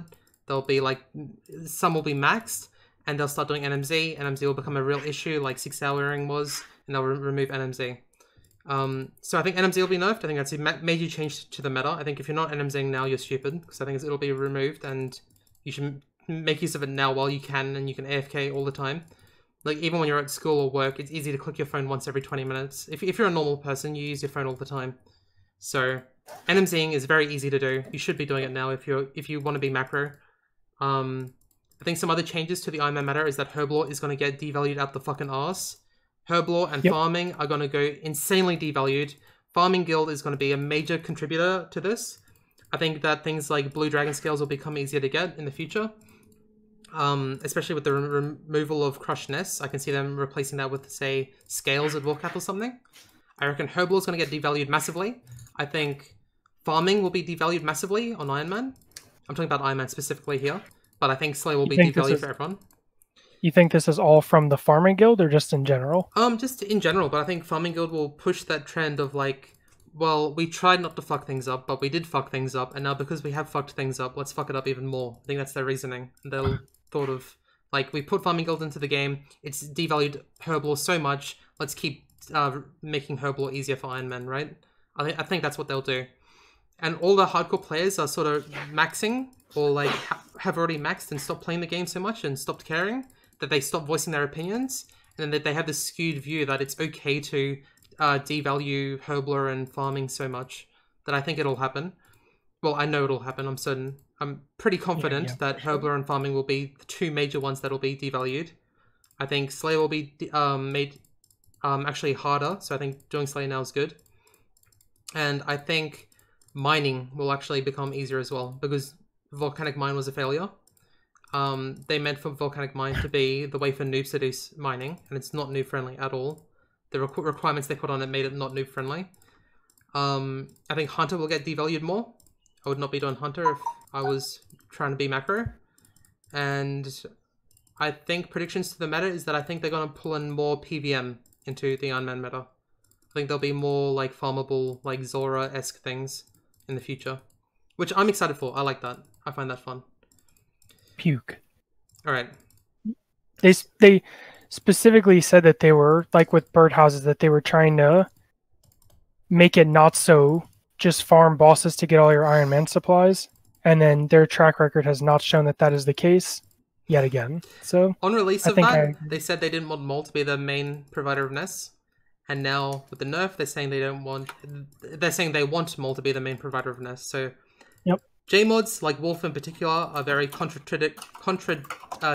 like they say things and then they change. Contradictory. Yeah, but they change their opinion all the time. Mod Wolf in particular, he says one thing and then he says the complete opposite the next week. I hate that. He's not consistent with what he says, and they should just stop putting these ultimatums in dev blogs and things like that. Yeah, it would just you wouldn't make yourself look as dumb if you said this will never happen, and then next week you do it. Like, yes. I don't know. Like, I don't know. I'm just not a fan of Mod Wolf in particular. He says things, then he changes his opinion on it the next week. That's awful. Stop sharing your opinion if you're going to change it so much. I'm fine for mods to share their opinion, but stick to it. If you have an opinion and you're strong about it, share it. But if you're in between, don't share an opinion. Agree. But yeah, changes to the meta. I think Slayer, Herblore, farming, mining, Hunter. I think fishing's pretty safe, actually. I think if you're a macro player, I think fishing's... Actually, no, I think aerial fishing will be meta. So I don't know, maybe fishing won't be. But moving on. What are your goals? What are your goals for 2018? What are your goals for next year? I'll start. My goals right now is to finish Theatre of Blood. I'm at 320 KC. I want to get 500. I want to get a Rapier in particular. And I want to finish Chambers of Xeric. Because I have done 210 Chambers of Xeric. I've got the prayers, got an Ancestral Top, and nothing else. So I want to complete Chambers of Xeric. I want a T-Bow. I want a Kodai. So I can compete with like Inferno-esque challenges in the future. I'd love to compete with things like that, but I want to do it on my Ironman account. So I want to get a T-Bow, I want to get all the top gear. So I want to complete raids on my main goal. After that, I want to do 200 mil fire making and solidify myself in the top 10, because right now I'm rank 12. And I'd like to be around rank 7 or 8 overall XP. And then I'd like to do raids and Slayer. Alright, I'll go next. I can't stand PVM at all. It's my least favorite thing to do in the entire game. So my skills are all just skilling based.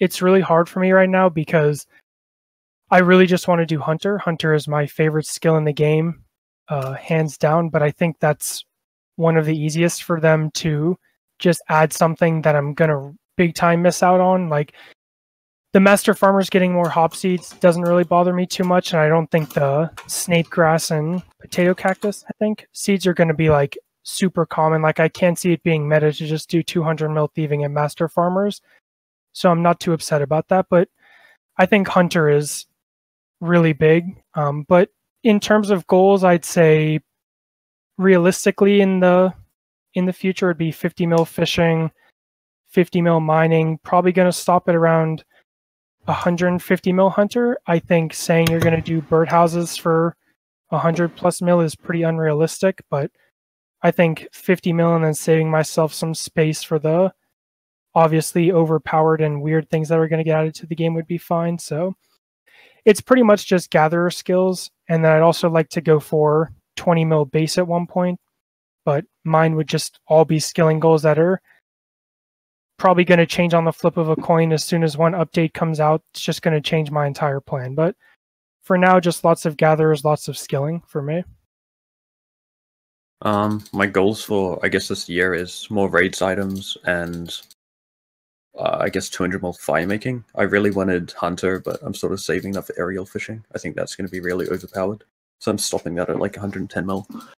Other than that, just like a ton of raids items. For next year, I probably want to get more into PVMing, get like some better gear and stuff. And I mean, in the process, probably lose hardcore status, but I think it'll make the game way funner, being able to do forecasts and new challenges and shit. So, yeah. So I only just maxed like 2 weeks ago. I think it was the first of whatever month we're in now, November, that I maxed. So still trying to figure out what I want to do, really, mainly. Been doing quite a lot of TOB. I really want a rapier so I can go back to Slayer, because Slayer's probably my favorite skill to do. Been working on a couple 20 mils. I recently got 20 mil herb wall. Just used all my herbs from after 99. And yeah, working on some crafting and stuff like that. But yeah, I'm just, I don't know, having fun skill hopping, doing that sort of thing. So I don't really have any real goals. I'd like to maybe get like top 100 or something soon. Would be pretty nice. I think I'm already pretty close to that. But yeah, just PVMing and getting some 20 mils basically. Yeah, I want to do raids, get all items from raids 1. I would like to learn solo raids, because I currently don't know how to do that. So I would like to learn how to do that. I eventually want to do Inferno, but I'm hoping to get a TiVo before then. Seems unlikely though. And also I want to do some God Wars. Hopefully not die is my plan. But I feel like dying would make the game better, because I can do more content and it's not as worrying all the time, and it opens up things like TOB a bit more. Yeah, but at the same time, still trying to not die. That's it.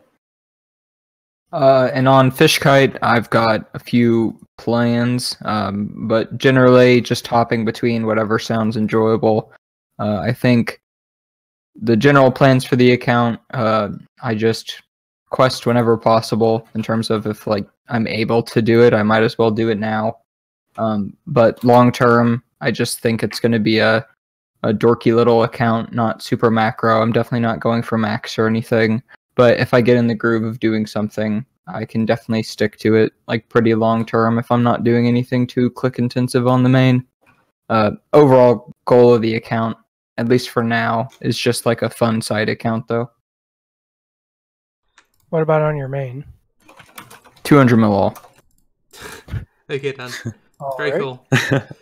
I just want to add, one of my primary things right now that I'm aiming for is all the skilling pets. I've been working on those, especially while studying and doing assignments and stuff, while like AFK Kourend. Just trying to get the Heron pet right now.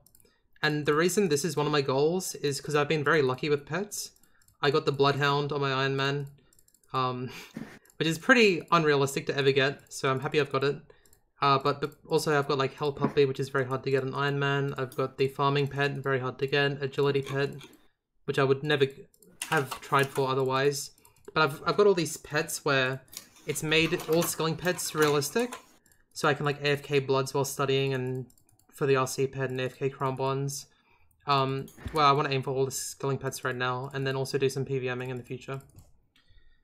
Yeah, some very cool goals. All right. Thank you, Fraser. Very cool. Anyway, Bloodhound, moving on. by the way. So. How do you guys manage to be top Ironmen while having a real life? I know Charmander wanted to start with this, because we have a few people on this podcast who work full-time jobs, few who don't, but let's start with the people who have a real life. So Charmander. So right now I work about 8.5 hours a day. And then I come home and I'm usually up. I usually have free time between probably 5 and 11 is generally when I go to bed on weekdays. And so that leaves me 6 hours of free time, which I have to prepare for the next day, cook dinner, things like that. So realistically, 4 to 5 hours I have each night to play, and I can pretty much say that the best thing you can do is just have goals in mind and know what you're going to do when you log in. That's a really, really big part. Is that when you log in, you don't want to just be standing at the bank trying to figure out what you're going to do that day. And in your limited time span, you really need to have goals in mind and a plan in mind if you're going to take it seriously. So that's really helped me. Also, time management is obviously a really big thing, not for RuneScape, but just life in general. Finding time for other things makes a really big difference if you plan out your day and do things with a purpose as opposed to just letting the day pass by. Also, nightmare zoning at work, I can do pretty freely, which obviously helps a great deal. I think most jobs you can probably touch your phone every 20 minutes. So I don't think that's too unrealistic. If you're seriously competing, you pretty much need, and you have a full-time job, you pretty much need to be in the zone while you're at work. So that's that. Really just having a goal in mind, time management, really important for tons of things, not just RuneScape. And when you are online playing efficiently, obviously makes a really big deal. When I'm online, it's pretty sad I can pretty much never fish things like Kourend, because if I'm online and want to train fishing, I would much rather 3-tick barb than AFK 30k at Kourend. So you kind of miss out on some content if you want to seriously compete, but that's all I really have to say about it. I'm interested to hear what Mickey has to say, though. Should I go next? Yes. All right. So I work around 50 hours a week, and that's kind of variable. Like, it could even be more than that. Currently, I'm in a position where I'm not working at a client, so I'm doing internal work for the company, so there's less hours, but it's still around 50 hours for me currently. Fortunately, I can get away with doing mobile, so I actually do that at work. I do either Redwoods or Nightmare Zone currently, but I can get away with things like anglers. I've done that before. But I can't do anything like super efficiently or anything like that. I couldn't have it on my computer screen. It has to be on my mobile. I make my brightness low so people don't see I'm doing it. You know, I don't want people seeing I'm playing RuneScape at work. It's kind of odd to do that. It's kind of easier for me because I don't care as much about like efficiency and skilling and XP as much as I used to, so that helps, I guess. But it kind of sucks because PVM goals take a really, really, really long time. Raids, it's hard to motivate yourself to do a few a day. I'd rather do the entire day raiding, not like a few a day when I get home from work and I'm tired. It also sucks because I want to stream, but I'm just, you know, tired all the time and I don't get to stream very much as a result. So yeah, I don't know. It's kind of hard, and also my hours could be increased in future to even more hard work. So yeah, I don't really have a life anymore. Work's my life. Kind of sucks, but thanks, mobile. All right, Dan, would you like to go next? Sure. I manage. I play. I don't know. I don't play that much right now. I'm kind of burnt, but in terms of playing at work, I work as a consultant. I work a lot, probably like 50, 60 hours a week on average, with bumping that up sometimes. I don't really mind that, though. I'm in zone most of the time. But I feel like once my Twitch career really kicks off, like, I'm just going to probably quit that job and just live off of my affiliate earnings. So I'm looking forward to that once I hit 8 hours stream this month. Do you think Not you can make needed. it?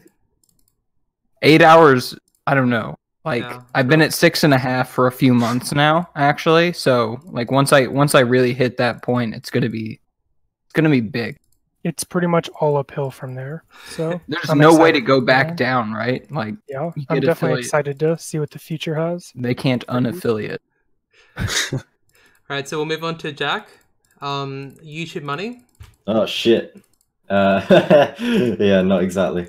Yeah, no, I'm married with 4 children, 2 full-time jobs, so it's kind of hard to be a top page Ironman like me. But no, I'm basically Sound like AJ. not really, but I mean, not really, but yeah, I mean, for the definition's sake, I guess I'm a NEET, but I will have a career in like 2 years, so that's all right.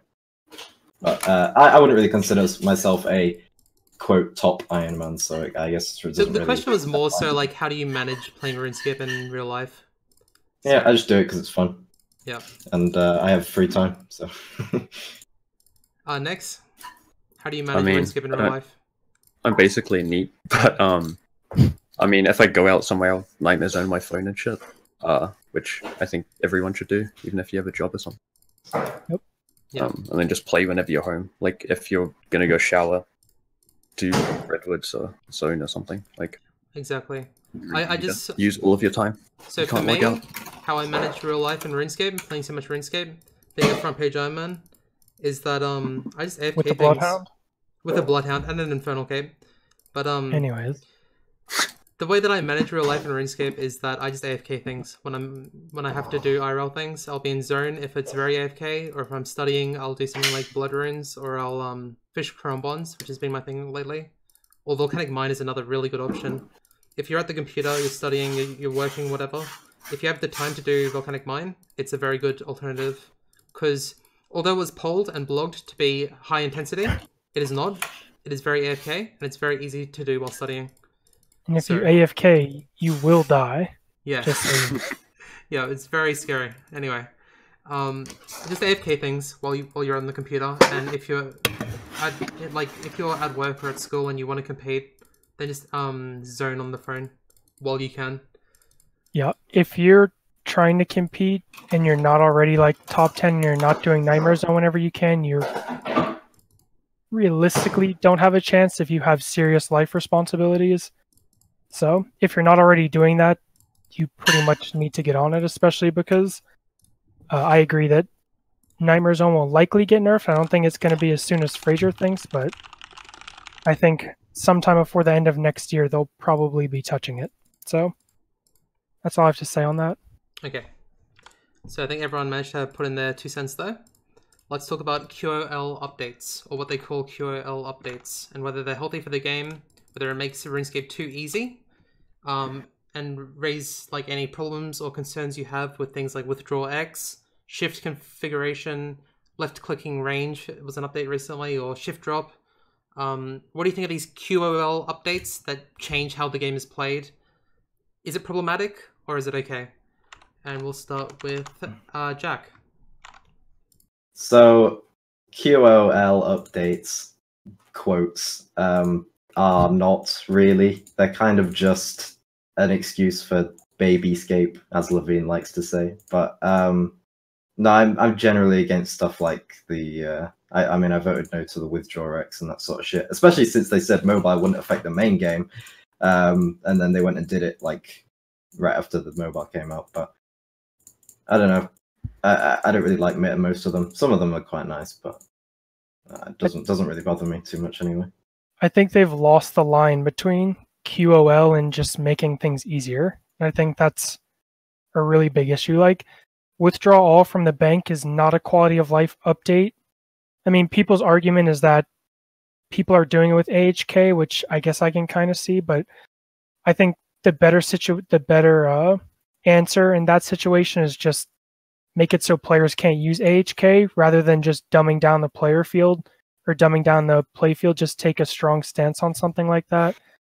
I think genuine quality of life updates like toggling or getting rid of the free-to-play total level that no one wanted, like that's what I consider a quality of life, is like removing small things like that make my game experience less enjoyable for me.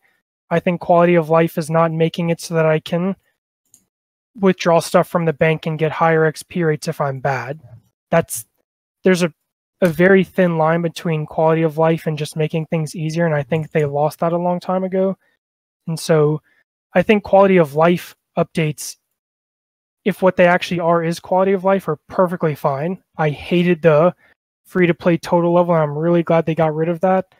But quality of life in the sense that they make things easier, I think, is not a good direction to go. Next. Yeah, for like quality of life updates, they can take quote unquote quality of life pretty far. Like shift click to drop like every type of this item in your inventory. I could see something like that passing for mobile and shit. Like They really just need to draw a line.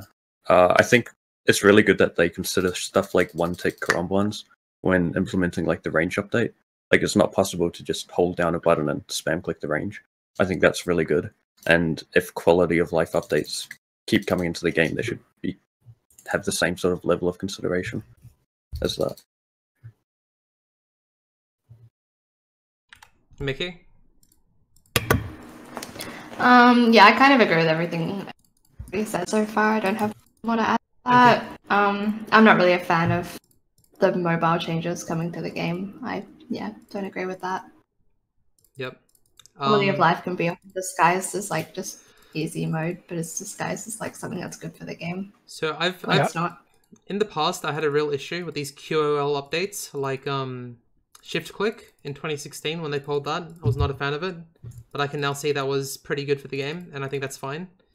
But this like left click withdraw X and with left click withdraw all, not a fan of that.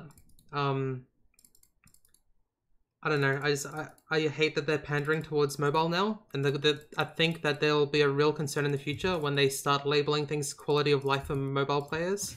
This is a straight increase to XP rates and things like that in the future for certain skills. I think that mobile will actually be a very big factor in these future QoL updates. I think in the past they've done a pretty good job. I think QoL updates have been QoL updates, and that they've actually just improved the quality of playing RuneScape. Like it's been more fun and more fluid and easier to play and all that. So I think they've done a pretty good job, but I don't like how they label a lot of things QoL when they're not QoL. Yeah, I think they honestly believe that the the magic book, like showing the spells in an increased size if you only have the runes, like I think that's quality of life in their mind, and that's definitely not a quality of life update. Yeah, and there was a JMod like unironically taking the position of like, how is making it bigger making PvP easier? It's like, yeah, it's a bigger fucking box, dude. Like they seriously think that's the case, which is a scary thing. Okay, do you want to finish anything there? Anyone? QoL, alright? I think we're good. Okay, well, that is the last question I had. So if the chat wants to provide us with any questions, we can answer those. But aside from that, I think we're pretty done. It's been fun. What about the Mickey questions? The Mickey questions. The important questions. Alright, Mickey, do you think having no dick and very low testosterone levels has impact on being an efficient player? This question is from a fellow female, and she struggles with click-intensive tasks and thinks it might be due to her low testosterone. So, Mickey, any help for fellow female players? So that was the end of the podcast, by the way. I would recommend just leaving now. Alright, so, I mean, it's pretty telling. There's no other girls who are like on the top page hardcore and things like that, so we certainly do struggle, don't we? I mean, I'm definitely not the best player. I don't click as well as some of you guys do, to be honest. So yeah, I'm gonna blame the lack of testosterone. Can't be helped. Just, unlucky. Pump some. I pump some. That's why I like. It's just genetic. That's why I do better than most. But yeah, otherwise. So yeah, it's a struggle. Right before we end, has there been any further any further news on CML, the owner of CML? Anything like that on Twitter? No, I think he went to sleep. He's in this.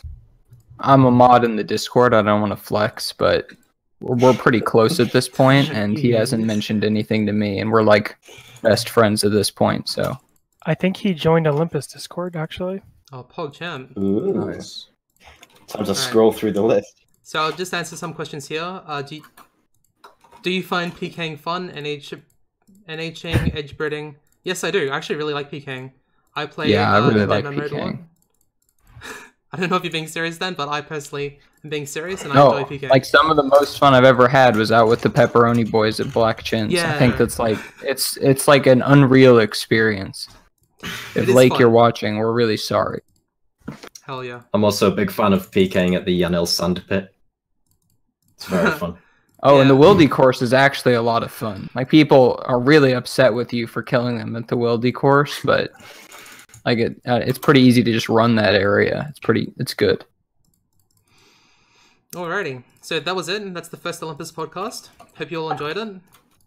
And we'll be doing these podcasts more frequently in the future. So a month or so. Most likely won't be this long next time. No, but thanks to everyone who stuck around. So we went through what the clan is, what the requirements are, and hope to see some future Ironmen in the clan soon. And I just want to say we have over 80 members now, right? 80 ranked members in the clan. Yeah.